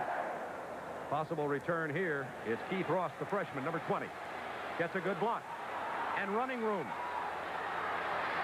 Ran into his own player, or he might have broken it. Out to the 39-yard line goes the freshman. What a great return that is. Richard Manry makes the tackle. And an excellent return by the freshman, number 20, Keith Ross, who's out of Newberry, Florida. There are the halftime statistics. Oh, my, we're opening up just like we started. You can see the total yardage already, 227 and 206. They have 433. There's a chance they'll break 1,000 in total. Of course, FSU's getting it done in the air. Auburn getting it done on the ground. 95 yards of the rushing yardage has come from Bo Jackson of Auburn. First and 10 Seminoles way out here to the 39-yard line. Fullback Cletus Jones, penalty markers down on the first play from the line of scrimmage. Penalty marker could be against Auburn. It looked like freshman Tracy Rocker from Atlanta may have jumped off sides. Man in the white hat, referee Bill Goss. You saw those halftime statistics. Well-balanced offense from both sides, right? 6 yards of passing for Auburn. And not much rushing for Florida State. I think 51 yards. There's McManus having a problem with dizzy spells. As you can see, looks like he's in some pain. He's had 2 concussions this year, and they check his blood pressure and his head and his condition after every practice. So they don't want to take any chances with this young man, a sophomore. And Eric Thomas came in to replace him midway through the first half. Thomas went 3 out of 7 for 94 yards. It's 2nd down 9. And you saw the penalty was against Florida State for illegal procedure.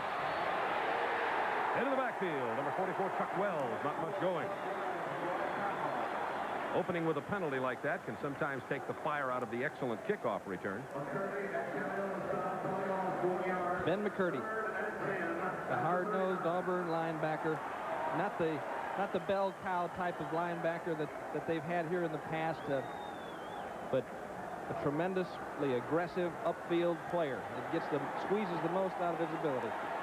Those first half possessions, where you started. You see that Florida State had 2 missed field goals in that half that could haunt them as they're tied at 17.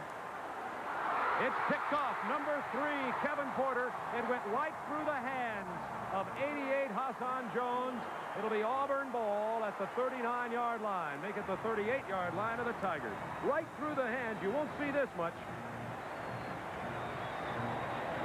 No question about it. Hassan Jones, one of the most sure-handed receivers in the country, and this is a vulnerable area of Auburn's defense. You see no one around him. He can't make the catch, and Porter, trailing him in, comes up with the interception. Both teams have 1 interception now. Robinson rushing from the outside, can't get there to put the pressure, just barely gets there and does put Thomas on the ground. Here's Bo Jackson hit in the backfield. This time he cannot break the tackle. No gain. Garth Jacks with the tackle, number 84. And Bo Jackson with 95 yards in the first half. He has 4 200-yard games this year. It's going to be tough getting 105 or more here in the second half against Florida State. We'll see what that Heisman candidate can do. The tip ball down the middle can always hurt you because you've got that defense in depth there. Whereas if he'd have missed it on the sidelines, Bob, wouldn't have amounted to anything. 2nd down, a little more than 10, actually, from the 38-yard line. Jackson again. This time a yard or 2, still shy of the 40. Tackled by 71, Todd Stroud. So it's Jackson to the right, Jackson up the middle for the first couple of plays here. And you're going to see that happen a lot with this I-formation Auburn offense. But remember that it only takes a couple of those to break, and with Bo Jackson, it can happen. No question about it. Very warm day in Auburn, 85 degrees at kickoff. Sun poking through partly cloudy skies. 72,169, packed house. About 10,000 folks up from Tallahassee on 3rd down 8. Pat Washington. It's complete. Close to the first down. They may not get it. It's Lawyer Tillman, a freshman, who made the reception. Let's see where they spot the ball. He fell down and may not have it. They'll probably have to bring the sticks in. He was locked up man-to-man underneath with Martin Mayhew, Florida State. They're going to bring in the sticks from the far side of the field. It's 17-17. The biggest lack of scoring for Florida State has been something, frankly, we would not have expected, and that's 2 missed field goals by their outstanding kicker, Derek Schmidt. Florida State has amassed a little bit more yardage in the game than Auburn. Auburn has controlled the ball a little bit more. It is short of the first down. We talked about that 72,169 crowd at Jordan-Hare Stadium. From the loveliest village on the plain, Auburn, Alabama. Very hospitable folks here. Sports Information Director David Housel with his staff, Mike Hubbard, John Lewandowski, Associate Athletic Director Oval James and his staff, and the folks at Auburn just treat us so nice. We love to visit this place. And, of course, we don't mind a great football game either. Right. Had another great dinner last night at the Barrington, at the gazebo. While we did research, 4th and short. Jackson gets a first down, I believe. It'll be close. Seminoles saying they have the ball, but we'll just let them unstack it. It's tough to stop Auburn when they go into that power formation with A.G. Ware and Bo Jackson, that great offensive line. To keep them from getting about a foot is virtually impossible. But just to show you what type of game this is and how valuable each coach views the possession, you don't usually go for it in the first possession of the second half with the score tied on your side of the 50-yard line. That's not a normal call, but I'm sure that Pat felt like he needs to make some things happen and tries to do it with Bo Jackson. First down. That's 3 fourth down conversions. The risk pays off. Auburn 3 out of 3 on 4th down conversions today. Oh my. You remember in that the last drive they made last year, they converted a 4th down situation in their final drive. The year before that, they converted 2 4th down situations in their final drive. 11:43 to go, third quarter. Washington to throw. Has time. Has man, too. It's complete for 14, Freddie Wagan, down to the 28-yard line. Auburn putting the ball in the air. Now Washington 3 out of 6 on the day. He went 0 for 3. At one point in the midway of the second quarter, Auburn had not gained a yard in the air, but they're changing that now. He curls, and watch, you'll see the free safety, Greg Newell, drifting over there, lost total contact with the football, could have made an interception. I think Mayhew expecting help on the inside. Wagan makes the reception. Nice throw by Pat Washington. It's first down, 10 Auburn at the 28-yard line of Florida State, tied 17-17. First third of the third quarter. Not much that time. So about the 26-yard line goes fullback Tommy Agee. Fred Jones, 55, with his 6th tackle of the day. You know, Bob, if Auburn starts to mix in that play pass, Florida State's going to have a lot of trouble on defense. They're having trouble enough stopping him when they're not throwing the ball, when they know they're going to run. And if they can effectively mix in that play pass, that's just going to be a big headache for Mickey Andrews. Second down 8 at the 26-yard line. Here's the pure classic I formation. Washington throwing out of it. It is complete to the 18-yard line. Close to a first down. That is Trey Gaines, the flanker, number 19, with a reception. Covered by Deion Sanders, the freshman quarterback for the Seminoles. Nice throw here by Washington. Puts it right on the money because Deion Sanders is right in Gaines' back pocket. They're bringing in the sticks again. They're always close, it seems. Gaines is another one of those athletes that isn't really gifted, but has a tremendous amount of desire and courage and intensity. You know, he's from Cairo, Georgia. Trey Gaines, you see the mark there, first down. Trey Gaines grew up as a big Florida State University fan. And watched the Seminoles all during his childhood, was recruited here to Auburn, and he always gets pumped playing against the Seminoles now. And Stan Shiver, a safety from Tifton, Florida State's a cousin of his, so it's a real family, local, backyard ball game for the man who just caught that pass, Trey Gaines. It's first down, 10 Auburn. They're at the 17 of Florida State. Here's number 30, Tommy Agee, to the 11. Jones and Newell combining on the stop for Florida State. These two teams are playing pure football based on Auburn running it and Florida State throwing it, Tim. That's correct. And I've just really always been impressed by Agee as Pat Dye looks on. He's going to be a fullback in the pros, I think, a lot like Andre Franklin. Blocked a lot. They talked a lot about the tailback at Nebraska, but when he gets the chance to carry it, he always produces. Oh, Brett Fullwood. What a run to the 1-yard line. Brett Fullwood goes 10 yards with superb effort.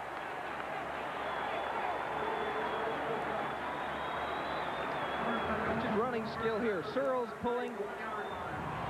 Gets a couple of blocks, but now Fullwood's taking it on. Newell misses again. They try to drag him down from behind, but look at that drive and enthusiasm.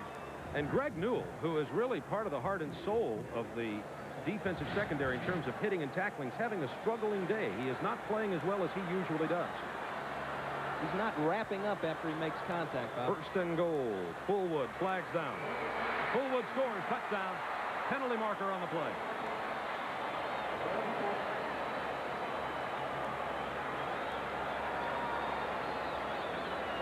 Offsides. Seminoles. It'll count.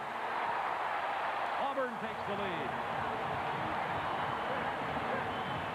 Auburn was up front 7-0. Then it was 7-7. Then it was 14-7.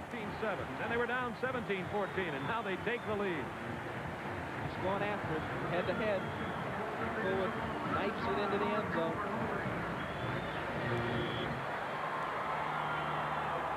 We have 9:44 to go in the third quarter for Brent Fullwood. That was his third touchdown of the year. Number 2, Chris Johnson, in for the point after touchdown attempt.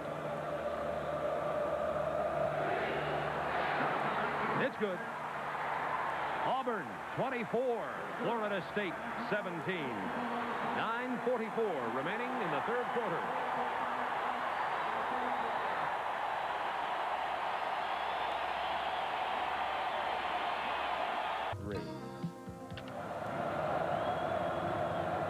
So the Auburn Tigers scored the first touchdown against FSU in the second half this season. Previously, the Seminoles have given up only 3 points. FSU, a strong second-half club itself, though. They had outscored opponents 51-3 after intermission coming into the game. Auburn had outscored opponents 65-36.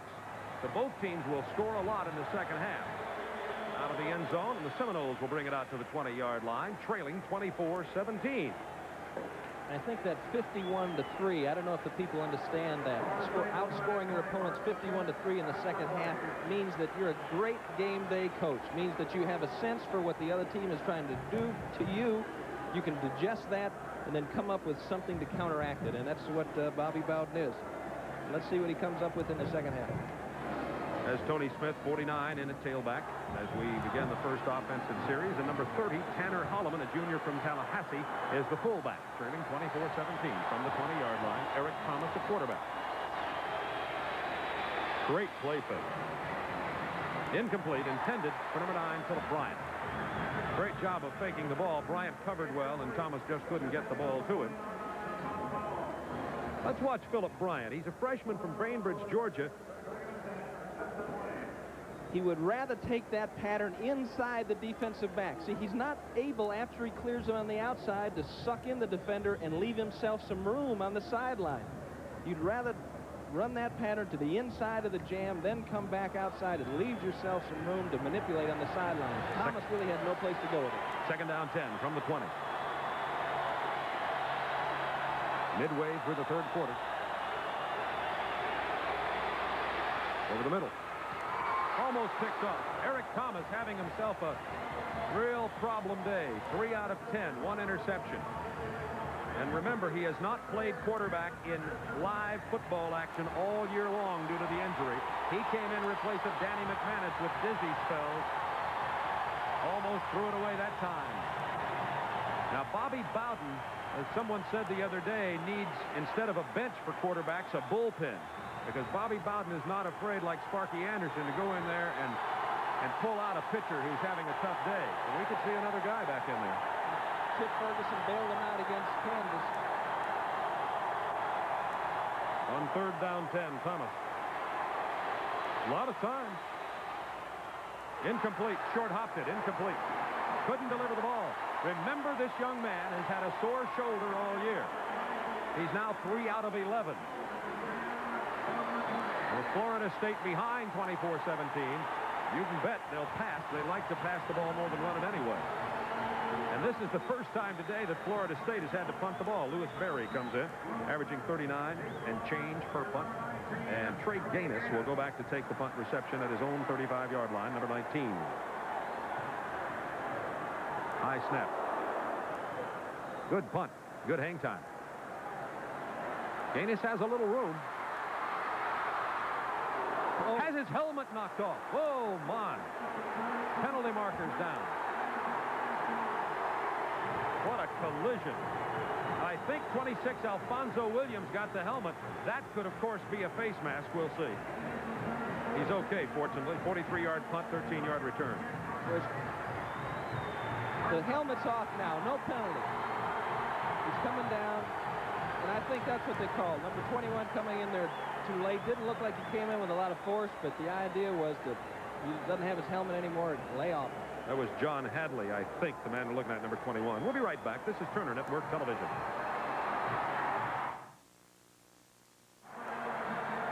Folks, the official refused to stop play during our commercial timeout, and Auburn scored a touchdown.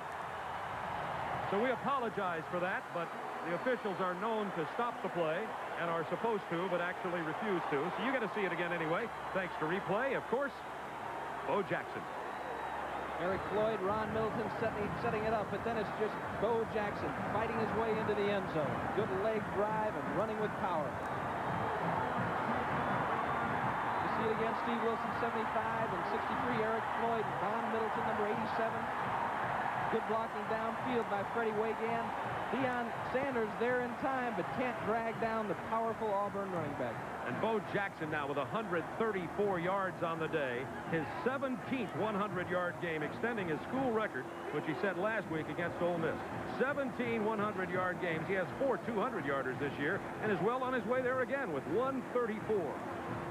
Again, we apologize for the official not stopping play, so you missed that one live, but we'll replay it for you plenty of times. A 53-yard touchdown run by Jackson, and then that one. 36th TD in his career. You just can't let a runner like Jackson take on your defense one at a time. You've got to get there in groups, and when you get there, just hang on. Don't try to level them. Just hang on and wait for help. My Heisman Trophy leading candidate right now for sure. This young man has had 815 yards coming into this game. So now he has 929. He could go over 1,000 today, and that'd be after 5 games if he continues to run the ball. And it's 31-17 Auburn, but Florida State powerful in the second half too. The problem for the Seminoles is, will they be able to settle their quarterback situation with McManus out with dizzy spells and Eric Thomas, who has not played all year, frankly struggling, 3 out of 11 throwing the ball.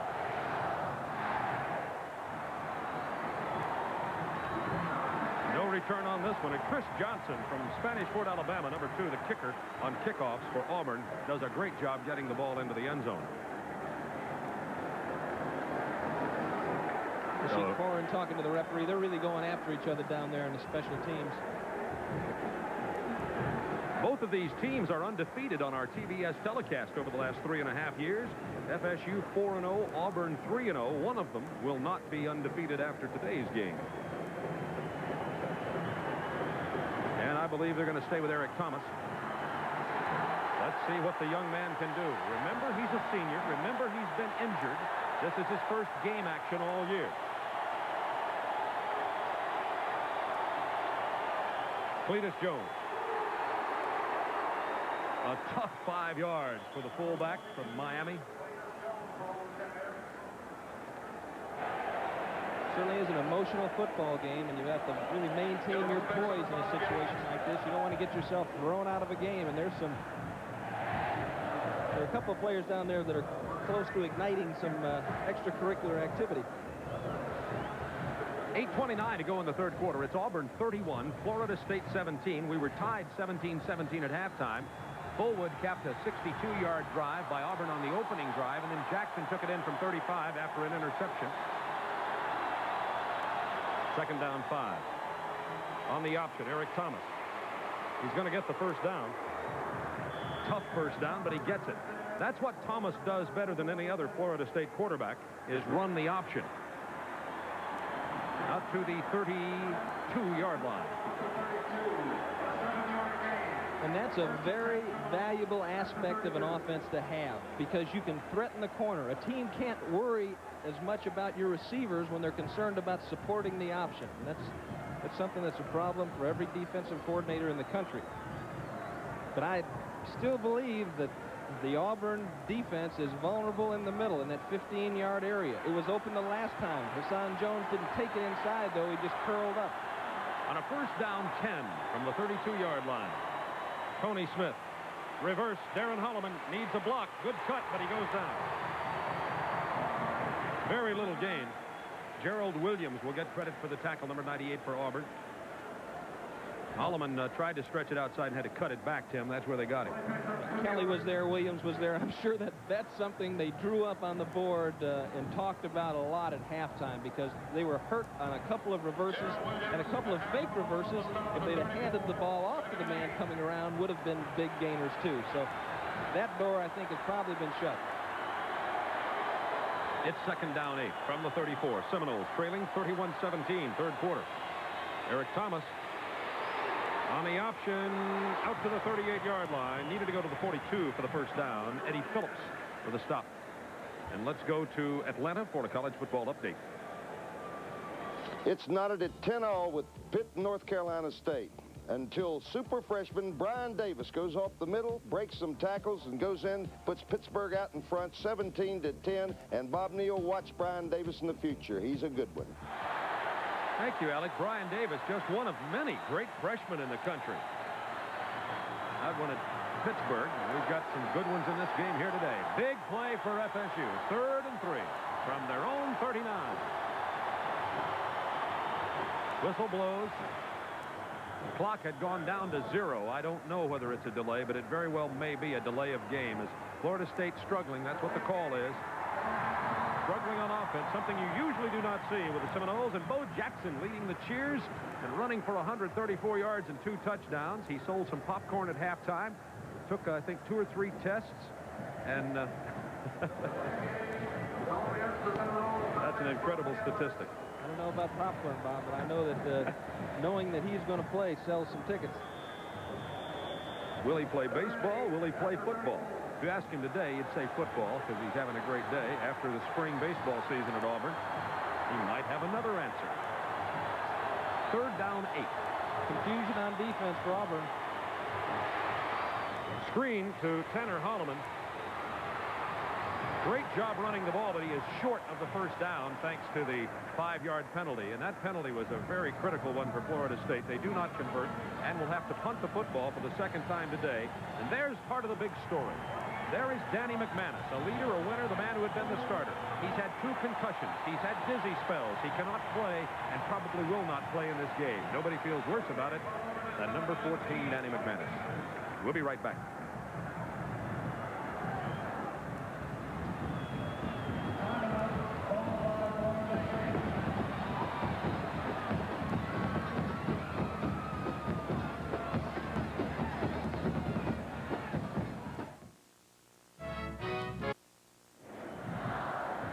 And Tim Foley with you from Jordan-Hare Stadium in Auburn. 72,169 here. Auburn leads 31-17 with 2 second-half touchdowns. They were tied at halftime.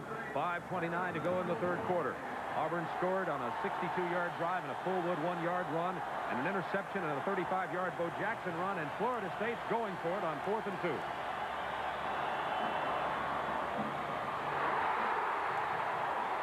He's got it, Bob. Wide open, Hassan Jones. And out of bounds at the 12. Had Thomas thrown it a heartbeat sooner, it was goal lines and headlines. What a play by Bowden Seminoles. They called timeout, didn't punt. What a great play fake into the line. They faked our camera crew out, and that rarely happens in 60 games. And our director, Ken Fouts, even missed this. You have to really be patient if you're a quarterback with this situation. You got to sit there and stare at the back on the ground. You draw up the defenders because those defenders, if they can play pass, they're not going to let a guy run down there. You really have to take your time, be a good actor. Great job by Eric Thomas. 1st down 10 from the 13-yard line. It's a reverse. Darren Holloman avoids tackles, cuts inside. 10. 5 down to the 2-yard line. Darren Holloman. Oh, what an exciting offensive team. How would you like to try to defense that? Carricker with the tackle. I got a kick out of that replay on the long pass play to Hassan Jones. You got a great idea with the camera there, not following the ball, as did none of the Auburn players either. You almost felt like you were in the middle of the game watching all the heads turn. Oh, my. 31-17 Auburn leading. The Seminoles knocking on the door.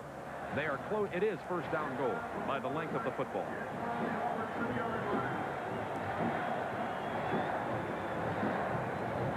A dive up the middle against Auburn in 4th and 2. The way they're playing has no chance. What a ball game. Oh, and a gutty call by Bobby Bowden. Taking a big risk. Because the way that Auburn offense is moving the football, to give them the ball on the 40-yard line, it's like saying, well, that's the end of that. All right. It is 1st down goal from the 2 Seminoles, trailing 31-17, 5:03 to go, 3rd quarter. Panton in motion. Tony Smith gets blocked. Touchdown, Seminoles.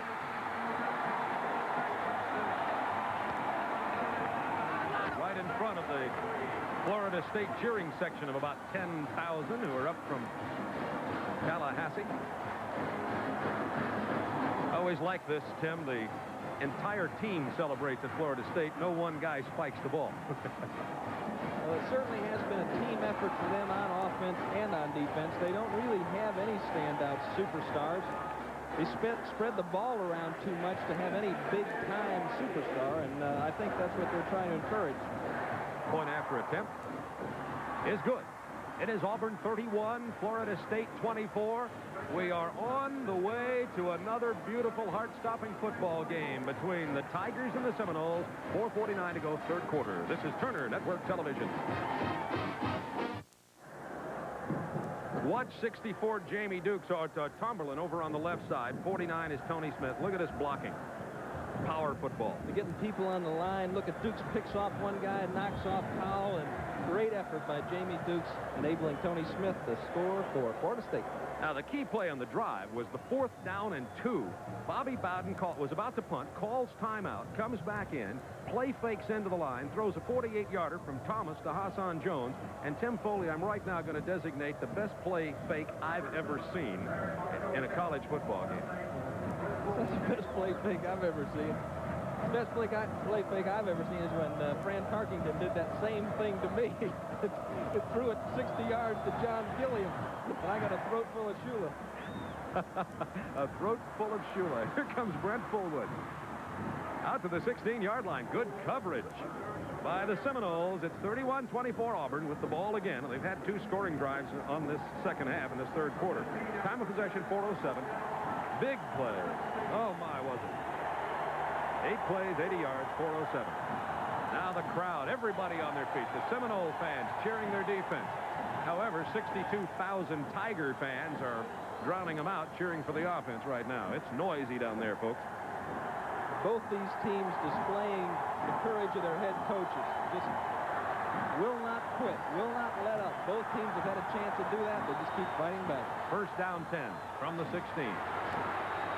That is Tommy Agee, number 30. Out to the 25. 2 of the great football teams in the country. Either one of these teams have a chance to finish in the top 5. Florida State number 4 coming into the game. Auburn number 12 after being ranked number 1, then losing to Tennessee. The difference with this Florida State football team in terms of the previous 4 games is they've played defense in the second half. Let's see if they can stop Auburn here late in the third quarter and the fourth quarter. You talk about even Steven. 311 yards each team. Second down 1. Washington's going upstairs. He's looking for Wagan. It is incomplete. Good coverage by 32 Martin Mayhew. A little bit of help by 16 Tracy Sanders. And Washington shows he's got the long arm, but he couldn't find his receiver, 14 Wagan. Pat Washington now is 4 out of 9 throwing the football today. It'll be third down 1 from the 25-yard line. We've seen 4 fourth down conversions in this game. 3 by Auburn and a 4th and 2, which I thought was slightly crazy by Bobby Bowden when he throws it 48 yards to Hassan Jones. If you're working with Pat Washington, you have to be proud of him. That man has displayed a lot of character going from the third-team quarterback to the first-team quarterback. Here's Bo Jackson, first down and more. Oh, he's so tough to stop out there. To the 36.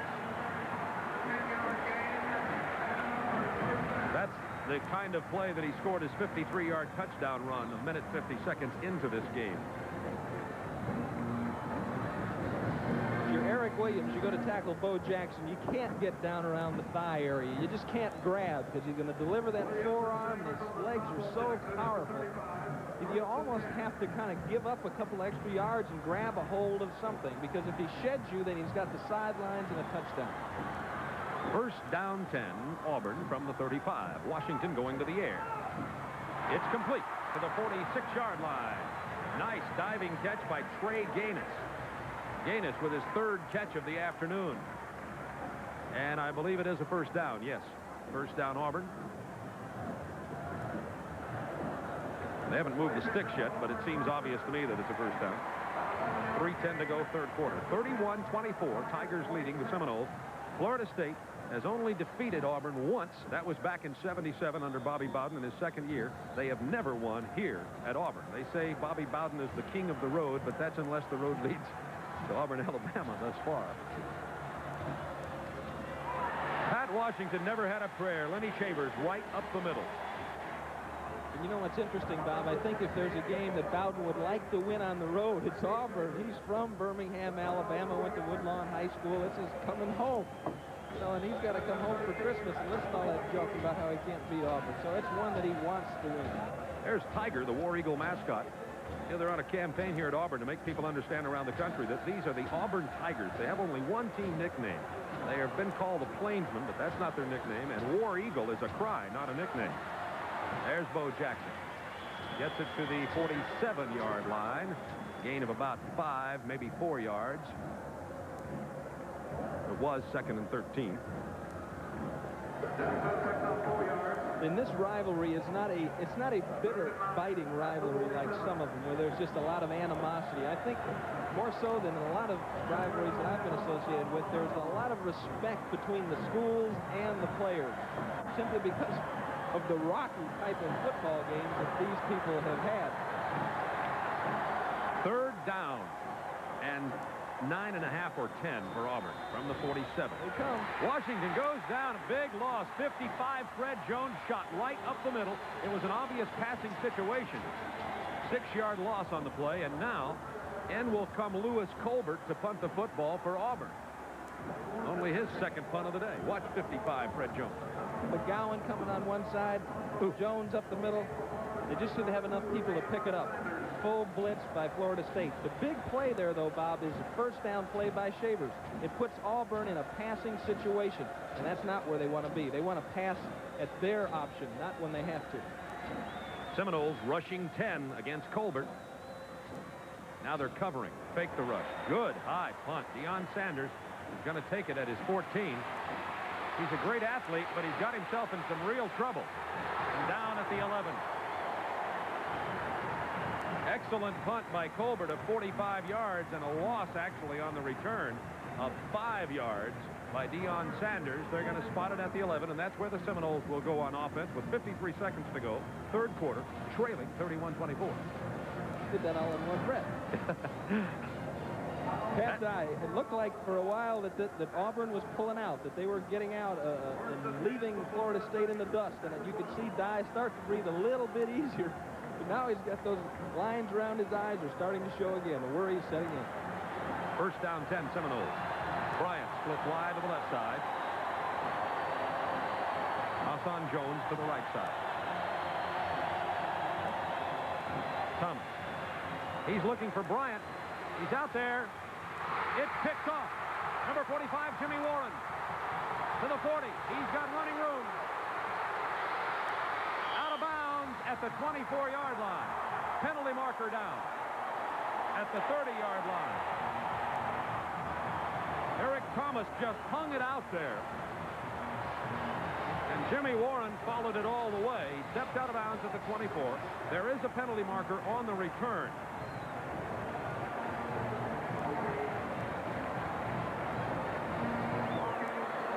It's an illegal block below the waist call in the open field against Auburn.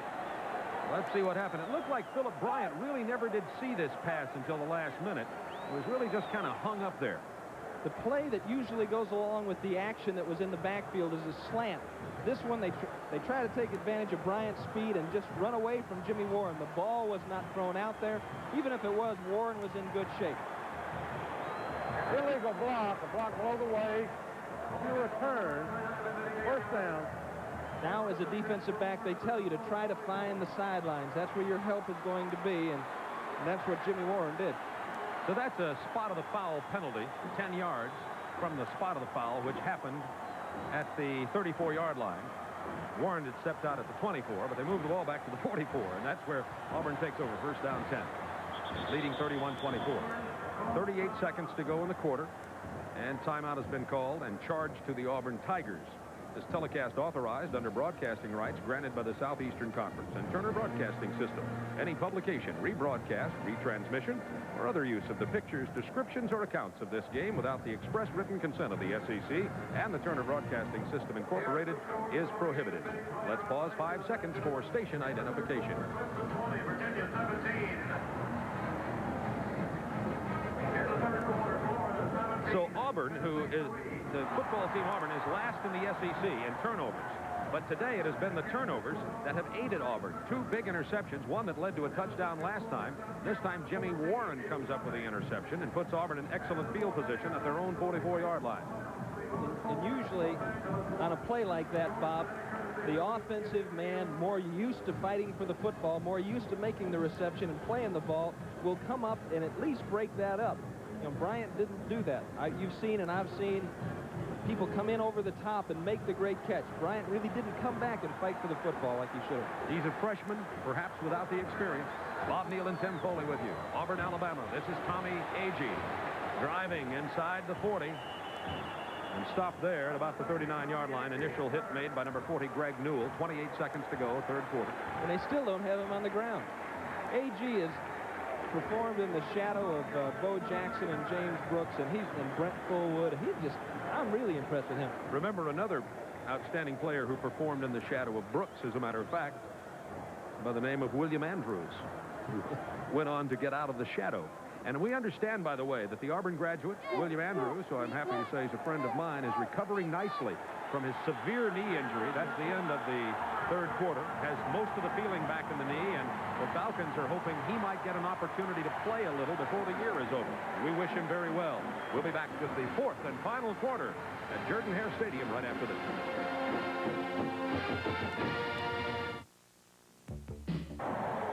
Bob Neal and Tim Foley with you, ready to begin. A symphony of sound here, 72,169. Last year, it was 42-41 Auburn, and at one point, Auburn led 29-24. Right now, it's 31-24 Auburn. And their ball, 2nd and 5 from the 39 of the Seminoles. Unbalanced line again, Bob. Jackson, excellent blocking. Jackson gets about 4.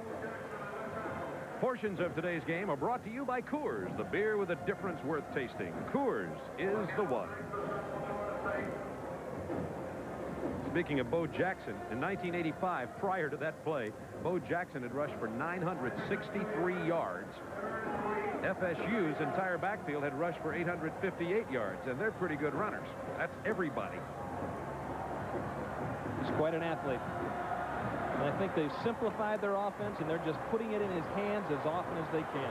3rd down 3. Jackson. 1st down. Extra effort to the 31. Isaac Williams, 45, and number 40, Greg Newell. And on the play for Florida State. We've seen good play, as usual, by the inside linebackers by Florida State, Jones and McGowan, but when they are taken out of the play, it is usually a substantial gain. It seems to be the key is moving those. We're going to watch Freddie Jones here. Steps up in there, takes on AG. So you hate to bury your head like that. You're giving yourself up, trying to stuff the play, but you have to be able to fight off those blockers and keep your feet. This time they give it to the fullback, AG. Across the 30 to the 29. Paul McGowan, Gerald Nichols combining on the play. But what begins to happen a little bit is you think to yourself, oh, not again. Because they've been on the field a long time, the FSU defense. And then because Auburn has driven down the field. And they're chewing up 4 or 5 yards at a time. That can wear you out. That number 30 is Tommy Agee. He has carried the ball in this game 7 times, which is a lot for 26 yards. A lot for him in this offense. Bo Jackson already has carried it 24 times. He said prior to this game he could carry it 50 if he needed to. 2nd down 8. Washington taking it upstairs. Has a man down there. It's 14 Wagan, incomplete. Covered by 17 Williams, playing on a sprained ankle. Williams hurt his ankle earlier in the game, but he's playing with a little pain. And Pat Dye, not exactly full of confidence with a 31-24 lead here, although he's been very successful against the Seminoles historically. Yes, he has, but you can ask him. Some of those gray hairs that you mentioned came out of games against Florida State. And Pat Dye's got his team going in the right direction, though. I think they're playing as a unit more now than maybe they have since 1983 when they won the SEC championship. Here's a big play both ways. 3rd down 8 from the 29. Double wing formation. Now one of the tight ends goes up. H-back goes in motion. Option play, Bo Jackson. 1st down. What a back. Oh, my. The acceleration is phenomenal. He goes out of bounds just inside the 20. 1st down, Auburn. Jackson strung it out, and then, like he hit afterburners, got the next few yards. Watch it, Tim. Toss to the outside, and then there's Lee Mark Sellers out in front. Good block on Eric Williams. Sanders can't get there in time to help out. So Bo Jackson now with 165 yards on the afternoon.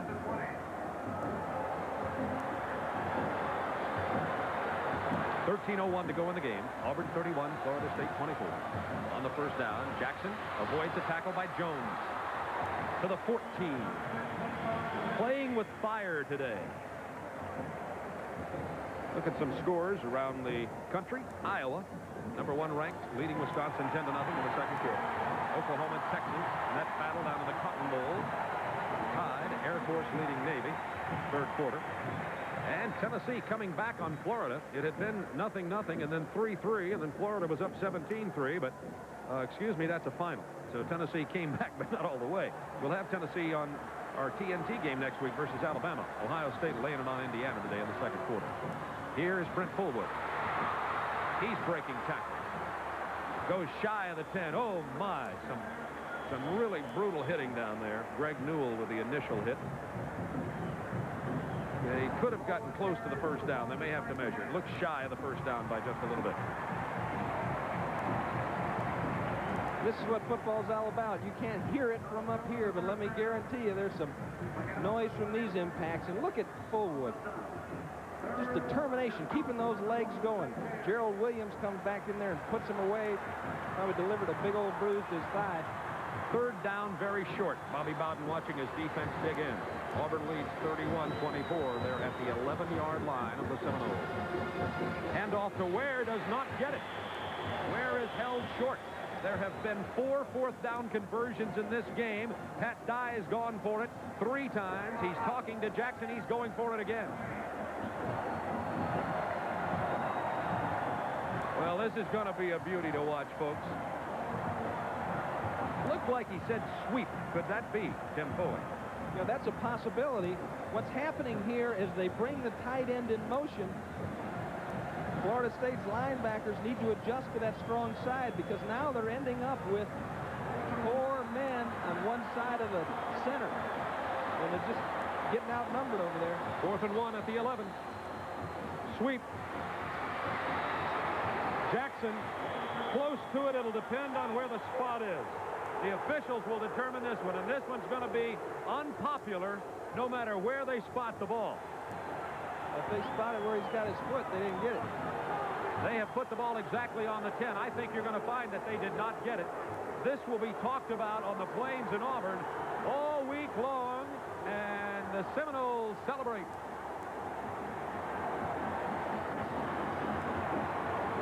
We're going to see it again. This is just straight up, head-to-head power football. Good block by A.G. Trying to open up a hole. It looks like...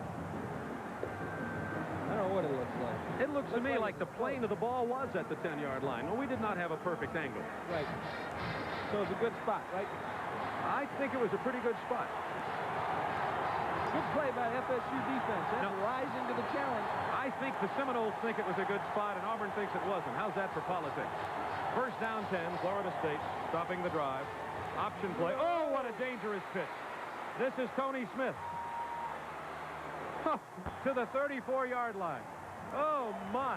That was a rifle pitch out there. If Tony Smith doesn't get that one, it could have been in and out of the end zone for a safety, or it could have even been a touchdown for Auburn. 24 yards. Watch this. Watch the reflexes of Eric Thomas. Man, all of a sudden he's got somebody in his face, Andre Bruce, and lets it go out there almost blind. Good catch by Tony Smith. And now it's upfield. Pat Carter escorting him. Darren Holloman fighting to keep a defensive back out. First down 10 from the 35-yard line. Seminoles trailing 31-24. We're in the fourth quarter. Eric Thomas on the option. Turns it upfield for nothing this time. He wisely kept the ball. Edward Phillips, 46, with a tackle for Auburn. 10:06 to go in the game. Florida State stopping a 4th and 1 gamble. But remember, Pat Dye is 3 out of 4 on 4th down conversion attempts today, and that man has denied very few short yardage plays, but he was moments ago. Jackson on the day, 170 yards in 27 carries. This is what college football is about, Bob. I'm glad I'm here. Hope the viewers are enjoying it wherever you may be. Second down 10, Seminoles. Thomas hits his tight end, who drives to the 49-yard line. Pat Carter, Tom Powell with the tackle. And let's say something here as we watch this replay. Thomas struggled early. He seems to be gaining with his re-entry into the game here. Johnson drifted out for the pitch, left Carter open up the middle. Flanker running the fade pattern as they ran before. And this is the type of quarterback that Eric Thomas is. He's not real pretty, doesn't have a big strong arm, but he just does the little things that keeps the drive going. He was 4 out of 11, but is now 3 out of his last 4. So Thomas warming to the task. 1st and 10 Seminoles at the 49-yard line. Thomas on the option. Fumble. It is Seminole ball. Thomas got back there to get the ball. It was frankly a bad toss. But Thomas hustling to the ball and averted the big turnover. And turnovers has really been what's hurt Seminoles here today. No way he should have gotten there.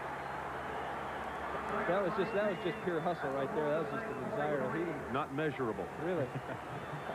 I don't understand how he came up with that ball. Now John Parks, a freshman in it, split end along with 24 Darren Holloman on 2nd down 19 from the 43. They hand it off to Tony Smith. Running room. 1st down. Look at him drive to the 34-yard line. Tony Smith putting on a show of his own on the last couple of carries he's had the ball. Powell with the tackle, and Tony Smith now on the afternoon with 79 yards and 10 carries, 23 this time. Nothing fancy here. Good block by John Ionata. He walled off Rocker, and that gave Smith the room to take it upfield. Powell takes him down with Warren, gets a lot of help by the time he slowed down. The Seminoles have hurt Auburn in the past with the draw. They used it effectively there. 1st down 10 from the 34 of Auburn. It is Auburn 31, Florida State 24. Clock ticking, 7:50 to go in the game. Cletus Jones, the fullback, pops it to the 21-yard line. 1st down Seminoles. Quick opener.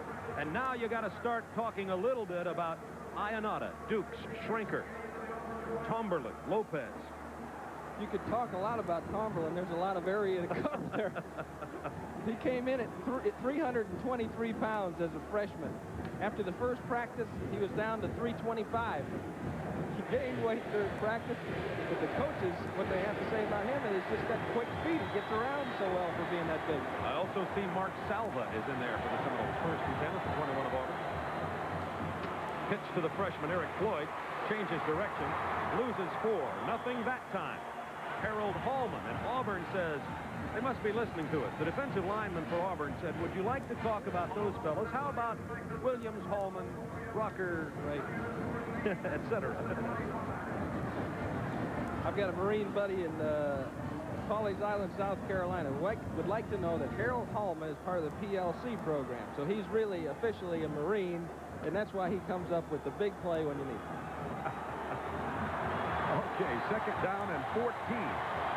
Seminoles at the 25 of Auburn. 6:44 to go in the game. Seminoles trail by 7. Thomas under pressure. Here comes Robinson. Thomas is thrown out of bounds way back at the 39, and Gerald Robinson, 95, came firing along with Harold Holloman, 94.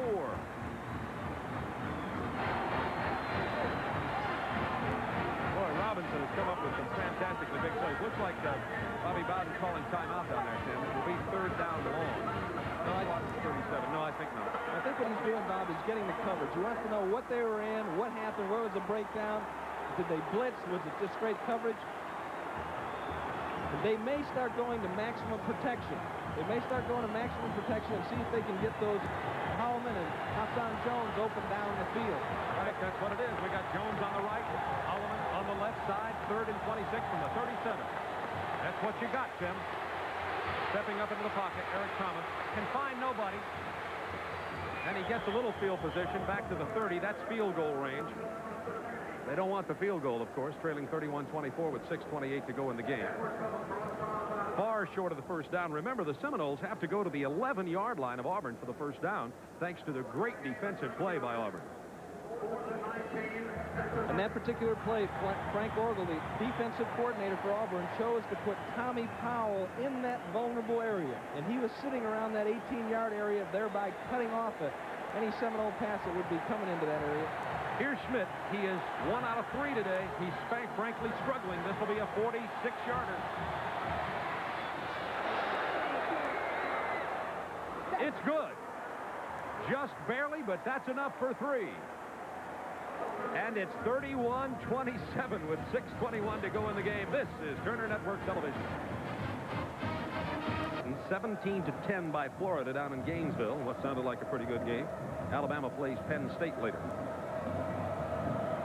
I tell you what, the folks that are here should donate $10 a piece on the way out, because they've got 2 games worth of action here today.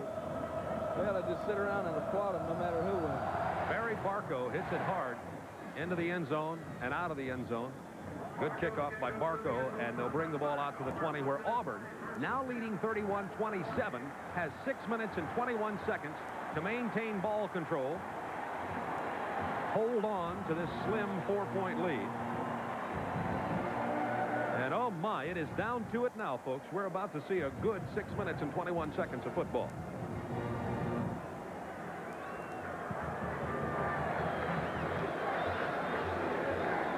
And that's exactly what they're going to try to do, Bob. They're going to try to simply maintain possession of the football. Don't do anything risky. Don't do anything that's going to put their lead in jeopardy, and just chew up the clock. And they've got the offensive machine with which to do it. The powerful I formation with a great offensive line, and Bo Jackson and Tommy Agee. Agee, look at the speed for the fullback. Can he be caught? Run down from behind by 32 Mayhew. What a run at the 12-yard line.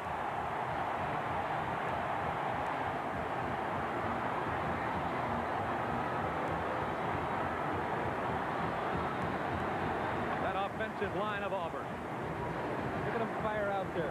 Steve Wallace, Jeff Parks create a gap.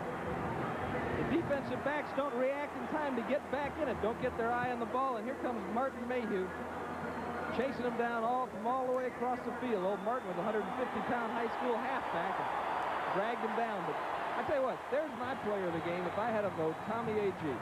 68 yards on that play. 95 on the afternoon. 1st and 10 from the 12-yard line of the Seminoles. Bo Jackson stringing it out. Nowhere. Losing a yard or 2. Seminole defensive unit. There's a player down for Florida State at about the 9-yard line. We'll check that out for you. Clock down to 5:42. Auburn leading by 4. It looks like it could be Fred Jones. Fred Jones was injured earlier in this game and went out for a while, and is now down once again at the 9-yard line. Florida State trainers on the field now. So it was 31-24 Auburn. Florida State with an excellent drive, and then an outstanding defensive stand by the Tigers, and several plays of losses, and Florida State went for a 46-yard field goal. It was successful from Derek Schmidt to make it 31-27, but then Agee, whose name is being chanted even as we speak, with a 68-yard run, and here he comes back into the game. Tommy Agee.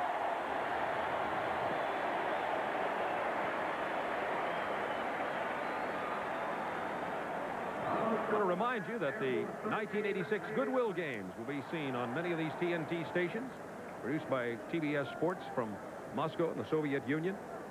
18 of the most popular sports of the Olympic nature, sports such as track and field, boxing, wrestling, basketball. Hope you'll join us for those next July 5th through the 20th from Moscow and the Soviet Union. United States, USSR, and many other nations. There are at least 30 nations involved in it at this point in the invitational meet, and probably more to come. Here we have more to come. It's 5:36 to go in the game from Jordan-Hare Stadium in Auburn, Alabama. 2nd down, 11, Auburn. Florida State still working on Fred Jones on the sideline. He may have had the wind knocked out of him. We're hoping that's the case, but now they're helping him as though it is a leg.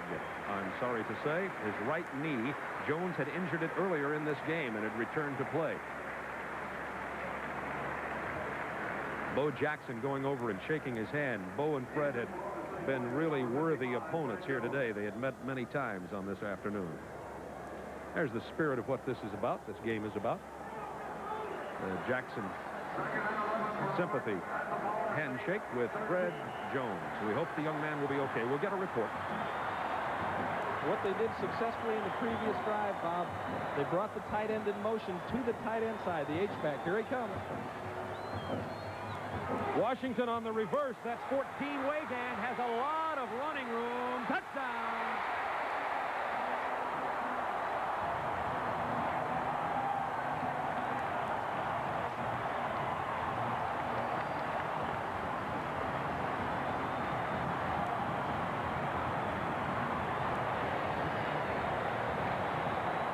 We have seen more fourth down gambles, great play fakes, ends around, reverse, and exciting offensive football in this game today than I've seen in many a moon.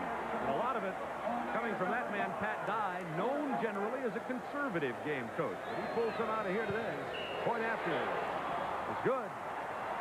Auburn 38, Florida State 27. But the way this game is going, we have all kinds of time left. 5 minutes, 11 seconds.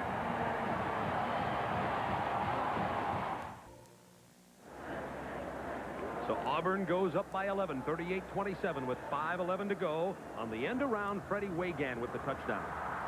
Alfonso Williams has a hold of the quarterback, and as he tosses the ball to Weygand, and it's an old coaching philosophy: stay at home. You can't do anything chasing a play down on the other side from the goal line. You might as well wait. Take care of your responsibility. Good call by Jack Crow and Pat Dye. Timely call. Work like a charm. Number 2, Chris Johnson with a kickoff. Keith Ross is deep, along with Chuck Wells. They really nailed this one again. Did it get out of bounds before or after it went across the goal line? After, and it'll be brought out to the 20. Excellent kickoff job by Chris Johnson today. Only one FSU return all day long. There's the scoring drive. Only 3 plays. The key play, of course, the 68-yard run by Tommy Agee. The fullback, Agee now with 95 yards, Fullwood with 49, Jackson with 169, and what an awesome offensive machine Auburn has this year. They were second in the nation in total offense coming into this game behind Nebraska and are leading in the SEC, and they've done nothing to hurt that today. Pat Washington is the guy that's making it work, providing the leadership for that offense. Seminoles running the ball a yard or 2, not much more. Bobby Bowden will have to run it a time or 2 as Cletus Jones with the ball, and then you can be sure that he'll be tossing it. He would like to. Last week, 2 weeks ago, when FSU came from behind to beat Kansas after trailing in that game, he brought in a fireballing relief pitcher, the Goose Gossage of his relief staff, a kid by the name of Chip Ferguson, a freshman from Spartanburg who threw 2 touchdown passes. Whether he'll do that today or not, I would frankly doubt it. Thomas on a 2nd down 8. Picked off, number 3, Kevin Porter. Touchdown. Close the door on this one.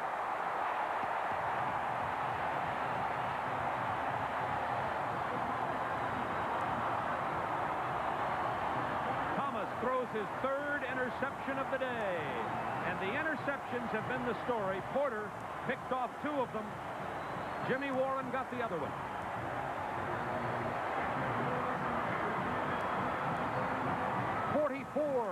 To 27 Auburn.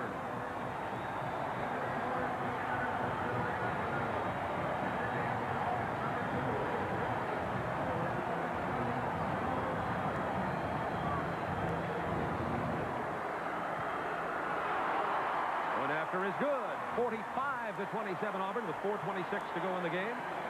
This is Turner Network Television. Watch, Holloman's running a little delay here, coming underneath. Johnson reacts to the football. The ball is thrown high, and Porter is there to get the tip ball. 2 interceptions isn't really indicative of the game that Porter's played, or it doesn't have to be. You can play a not-so-great game and get 2 interceptions, but he has been in the right place at the right time all day long. This is Turner Network Television. And there's a young man who feels worse about the interceptions than anybody else. Eric Thomas, 6 out of 15 with 3 interceptions. Danny McManus had started. Thomas came in relief. They're going to return this kickoff. Keith Ross, the freshman, with a very unintelligent decision, is down at the 8. Figure that one out. Shan Morris with the tackle for Auburn. He was in the very back of the end zone. He was almost out of the end zone. I was afraid he was, as a matter of fact. I think he was so far back in there, none of his teammates went over to restrict his forward momentum, and as a result, he just decided to come on out. Well, he didn't come on out much. He got to the 8-yard line, and Keith Ross, the freshman, showed he's a freshman, and Bobby Bowden has indeed gone to his bullpen and pulled out Chip Ferguson, number 5, the freshman from Spartanburg, South Carolina, who came in relief against Kansas 2 weeks ago and played very well. He'll have to really play well to try to pull one out here with 4:20 left. As a matter of, they might be saying that he did step out, that he was out of the end zone. So. Ticket team was offside, 5 yards, free kick. Unbelievable. That's dodging a bullet. The official, after a great delay, decided that Auburn was offside on the kickoff. Bill Goff made that announcement, Bill Goss, and now they'll kick it again. And you can bet that if it's that deep this time, Keith Ross won't be running it out. Bobby Bowden with a long afternoon at Auburn, and he's had many of them up here.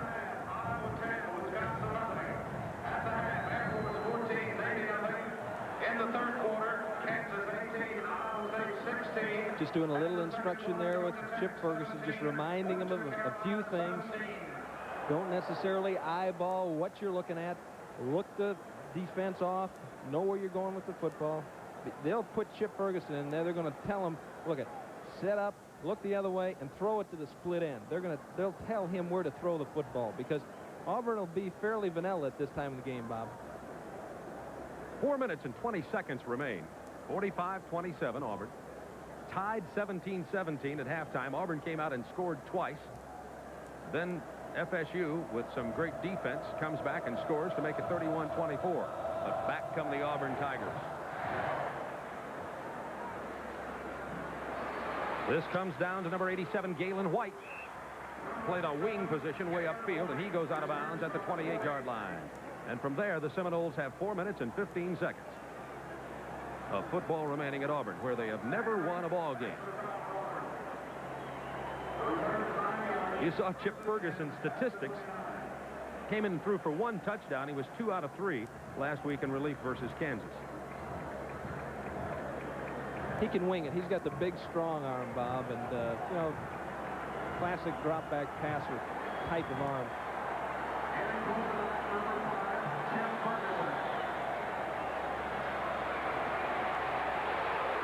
He's hit from behind. It's pulled out of the air by number 92, Ron Stallworth. Touchdown, Auburn. It was 90, Brian Smith, who applied the pressure. Auburn laying it on today.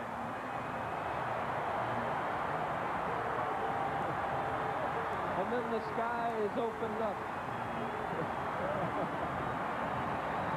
Good hustle by the... Watch him working around the top there, Stallworth. Look at it. Pow! Out comes the ball. Who made the hit? Brian Smith? Stallworth sprints into the end zone. Another freshman. Listen to the turnovers. Florida State, 4 fumbles, 4 interceptions. 8 turnovers today by the Seminoles. Auburn has fumbled once and been intercepted one time, and that's why it's 51-27. Point after is good. 52-27 with 4:04 to go in the game. And we'll be right back to Jordan-Hare Stadium in Auburn, Alabama. Test pilot Chuck Yeager. There you see it. Auburn 52, Florida State 27 with 4:04 to go in the ball game. 8 turnovers from the Seminoles, 4 fumbles, 4 interceptions. Well, we'd gone into that standard Auburn Florida State script for a while, but then the Auburn defense forgot their part. They came back and scored 12 points. We've seen 3 defensive touchdowns today. 25-point spread here. Keith Ross fumbles it in the end zone. He's going to run it out again. To the 12. penalty marker down at the point of impact. Number 33, Curtis Stewart, was down there early. Penalty marker goes down. The biggest margin of victory, 57-21, Auburn beat Florida State back in 1960. And the first year these two teams played in 1954, Auburn won 33-0. And now they lead by 25, 52-27. And it was 17-17 at halftime. And it seemingly just moments ago, it was 31-24. Here's the penalty tacked on after the play out to the 27.5-yard line. Foul. Personal foul on the kicking team. First down. There's the announcement, personal foul. I'd like to thank Wayne Hogan, Dan Pearson, Lisa Morton of the Florida State University Sports Information Department for their help in our preparation in today's game. Ferguson bobbling the snap. It's down. Loose. Auburn ball. Auburn football, the 5th fumble of the afternoon. There's the man with the ball, number 41. Pat Thomas. Pat Thomas with the ball. Now, he may not have been the man with the ball. I'll double-check that. I think it may have been 47 character. So Chip Ferguson didn't exactly come and ride to the rescue this week as he did against Kansas. He is a freshman, remember that. McManus, then Thomas, then Ferguson. McManus was playing very well. First quarter and most a portion of the second quarter. Had dizzy spells. He's had 2 concussions this year versus Nebraska versus Memphis State. And they pulled him out of the game. Bo Jackson gets to the 22-yard line, and the new quarterback for Auburn is Jeff Berger, who's coming in relief of Washington. But Washington is simply getting a rest after having a good afternoon. There's Danny McManus, the young man who had the dizzy spells, 2 concussions. And you see over on his right, Kirk Coker, the other quarterback who has not played today. 3 of the 4 Florida State quarterbacks have. In this half, none have been effective. Emotional year for Pat Washington, a quarterback for Auburn. The fellow that's kind of tying it all together now as Auburn runs. Jackson. A couple of yards, gets to the 20-yard line. Tripped up by 79 Gerald Nichols. Might mention here that Florida State came into this game undefeated, 4-0, after beating Nebraska on the road and Kansas at home 2 weeks ago. Florida State is having a better season early than they had been anticipated to have, and will still stay in the top 20 after this game. Losing to Auburn is certainly no disgrace. And Florida State still has an opportunity to go to a major bowl this year. They'll just go to 4-1, and that'll be the record for Auburn, 4-1. Bo Jackson on the sideline, only needing 90 to reach 1,000 after less than 5 games. 9 yards to reach 1,000. Number 33, Curtis Stewart, to the 9-yard line.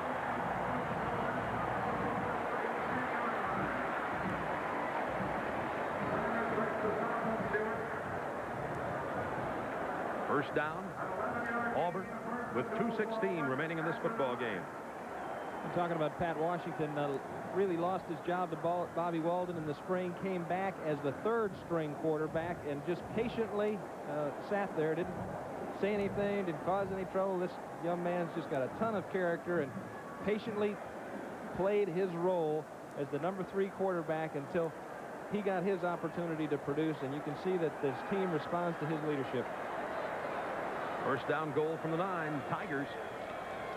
Stewart to about the 7 or 8-yard line, and down he goes. Clock down to 1:47 and counting. Both teams have 2 timeouts remaining. That will not be significant in this 52-27 game. Who would have believed it was 17-17 at halftime? And we thought the 2 Florida State missed field goals could prove to be significant. As it turns out, of course, they did not. Auburn will just run the ball here. Frank Orgel has to be proud of his defense, the way they responded in the second half and came up with the big plays, the turnovers, the takeaways that turned the momentum of this football game. Second down, goal from the 8.5-yard line. Touchdown Auburn. Handoff to Demetrius Street right up the middle. And he broke touchdowns and ran it into the end zone. 58-27. And folks, that's not running up the score. Pat Dye simply handing the ball off to his third team fullback, who ran it in from 8 yards out. Demetrius Threet. Just running over people. The nose for Pater, Demetrius. And that's good. 32 points now. The margin of victory only one shy of the largest margin of victory in this series when Auburn won the first game back in '54, 33-0. 1:03 remaining in this game. But the story of the game, in addition to Auburn's great offensive machine and some excellent defensive plays at key times by Auburn, have been the 5 turnovers on the part of Florida State. 5 fumbles and 4 interceptions.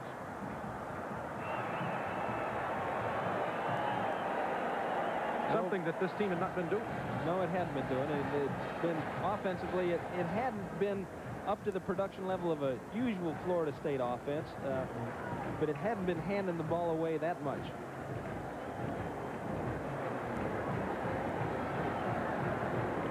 Well, Florida State has to be disappointed. Came in here, as you mentioned, rated number 4 in the nation, and a real challenge for Pat Dye and his coaching staff. His players really came together, rose to the challenge. Had a team meeting the Wednesday before the Mississippi game after the Tennessee blowout. Just really got some things ironed out. Came in again in the Mississippi game, blew Mississippi out. Ran up over 600 yards in total offense to 9 for Mississippi. And in this game, which is perennially a dogfight, blew it open in the 4th quarter. Blew it open. Get this, in 4 minutes, 8 seconds. Auburn has scored 4 touchdowns in the last 4 minutes, 8 seconds. 28 points. Here's Chris Knapp kicking off for Auburn. Leading 59-27 with 1:03 to go in the game. I've been in games like that, and you just kind of feel like, let it be over now. The bus ride back to Tallahassee, too. Here's Keith Ross. He's going to try that kickoff return again from the goal line this time. To the 23, and down he goes. First hit, number 20, Shan Morris, the son of Larry Morris. And there's Pat Washington. On the afternoon, Pat Washington 5 out of 10 for 55 yards, 1 interception, but he's run this offense very effectively and very well today. This is not a passing game. This is the I formation with Bo Jackson, Tommy Agee, Brent Fullwood, Reggie Ware, Threet, Stewart, etc. No doubt it's helped this Auburn offense, that running game, Tim, by settling on a quarterback. Oh, yeah. And what they've done basically, too, is they've taken some decisions away from that particular position and just gone back to the basics. I mean, when you've got those kind of running backs, you really don't have to be real fancy. Here's Keith Ross. Out to the 32-yard line. Gain of about 9. Clock to 48, 47, and counting. Bobby will be glad to check the schedule, move on to the next game after this one here. He did not expect this kind of football game. Florida State will go next back to Tallahassee to play Tulsa, where they'll be heavily favored, then North Carolina, then Miami of Florida, then South Carolina, Western Florida, then Florida. You could figure that Florida State will probably be expected to lose only 1 or 2 of those remaining games, so they could end up the season with 2 or only 3 losses. Auburn goes into a tough schedule, folks. Georgia Tech at Atlanta, Mississippi State here at Auburn, followed by Florida at Auburn, East Carolina at Auburn, then Georgia at Athens, and Alabama at Birmingham. Tough road for these Tigers, but I believe Pat Dye feels his young men are up to it. Well, I think he's got them on the other side of the mountain now. They've got things rolling, and they're playing well together. There seemed to be, and watching the Tennessee film, there seemed to be some confusion in alignments, and when you've got good people, keep things basic, and I think that's what Pat's decided to do. Just go back to some basic fronts and don't try to outsmart anybody when you can hammer them to death. On 2nd down 1, Keith Ross takes the handoff from Ferguson, gets the first down to the 35. Clock running at 30. And Florida State's probably going to run one more play. They stop the clock while they move the sticks out to the 35. And Pat Dye's almost smiling, Tim. Don't let it out. Don't let it out. Pat tries not to until the game's over, but I think he's accepted this victory. And what a job he's done since he's come to Auburn. They've got the 4th winningest program in the country over the last 3 years. So, and that's a testimony to he and his coaching staff. He will now be 38-15 as Tiger head coach. Bobby Bowden, 76-30-2 in his 10th season. If you multiply both of those numbers by 2, you can see that they both have about the same winning percentage. They're only, what, 2 percentage points apart in the all-time list of winning percentage, top coaches. Ferguson's going to air it out on the last play, what could be the last play if it's complete inbounds. It's incomplete with the clock down to 21 at the 14-yard line. He had looked for John Parks, the freshman, deep. And there's Bo Jackson, who finishes the afternoon with 176 yards on the day. What a great athlete he is. He opened the game on his 3rd carry with a 53-yard run for a touchdown. He's a horse, but he's not the only one in the Auburn stable. With Fullwood and Curtis Stewart and Tommy Agee. Just keep coming at you and hammering you and wearing you down. They're going to be a hard team to beat. We have a good team in the booth we'd like to thank. Done a good job again today. Kim Anderson, our spotter. Alex Vergara with statistics. Nicky Nichols with booth management. Skip Ellison, our producer, has done a great job as usual, along with Ken Fouts, our director, and our entire crew. We'd like to thank them for excellent video coverage of this game with Florida State and Auburn.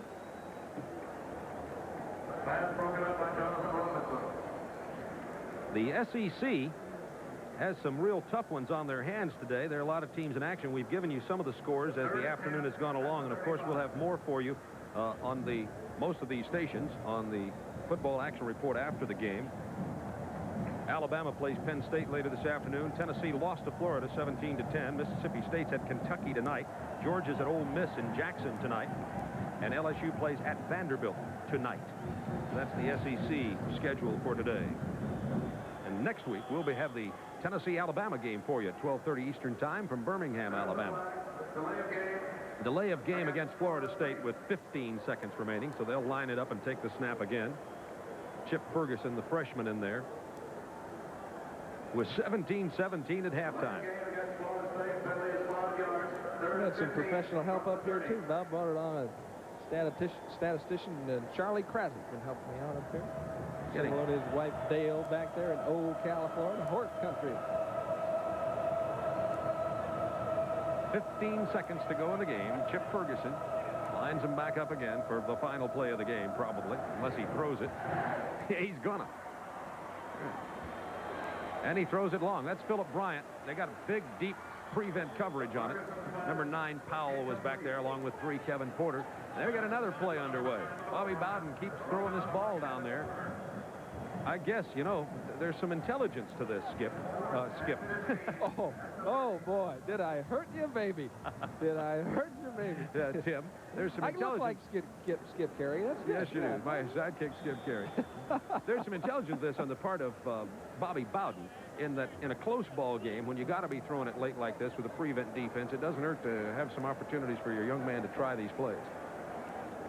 Some guys would just have folded it up and got out of town, but not Bobby Bowden. Trailing 59-27.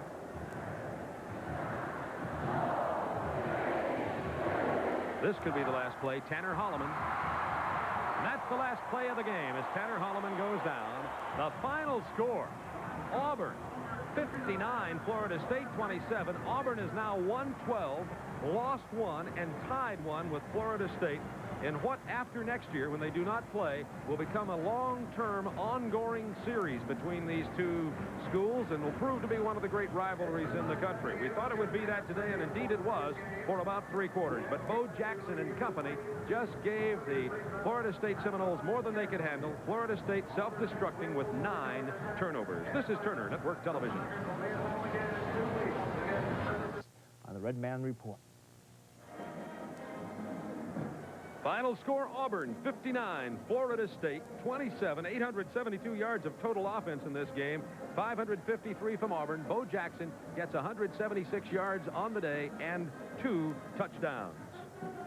Next week, we'll be at Legion Field in Birmingham for the Tennessee Volunteers and the Crimson Tide of Alabama. Hope you'll join yours truly, Bob Neal and Tim Foley, along with our TBS Sports crew on most of these TNT stations.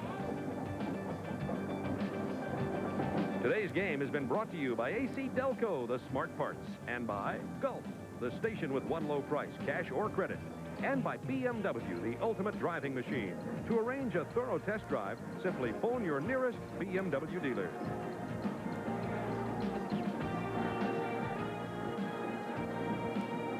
Also brought to you by Coors Light. There's no slowing down the silver bullet. By the Commodore 128 personal computer, a higher intelligence at a lower price. And by Delta, serving more than 100 cities in the U.S. and overseas. Delta gets you there. And now stay tuned for the football action report coming up on most of these stations.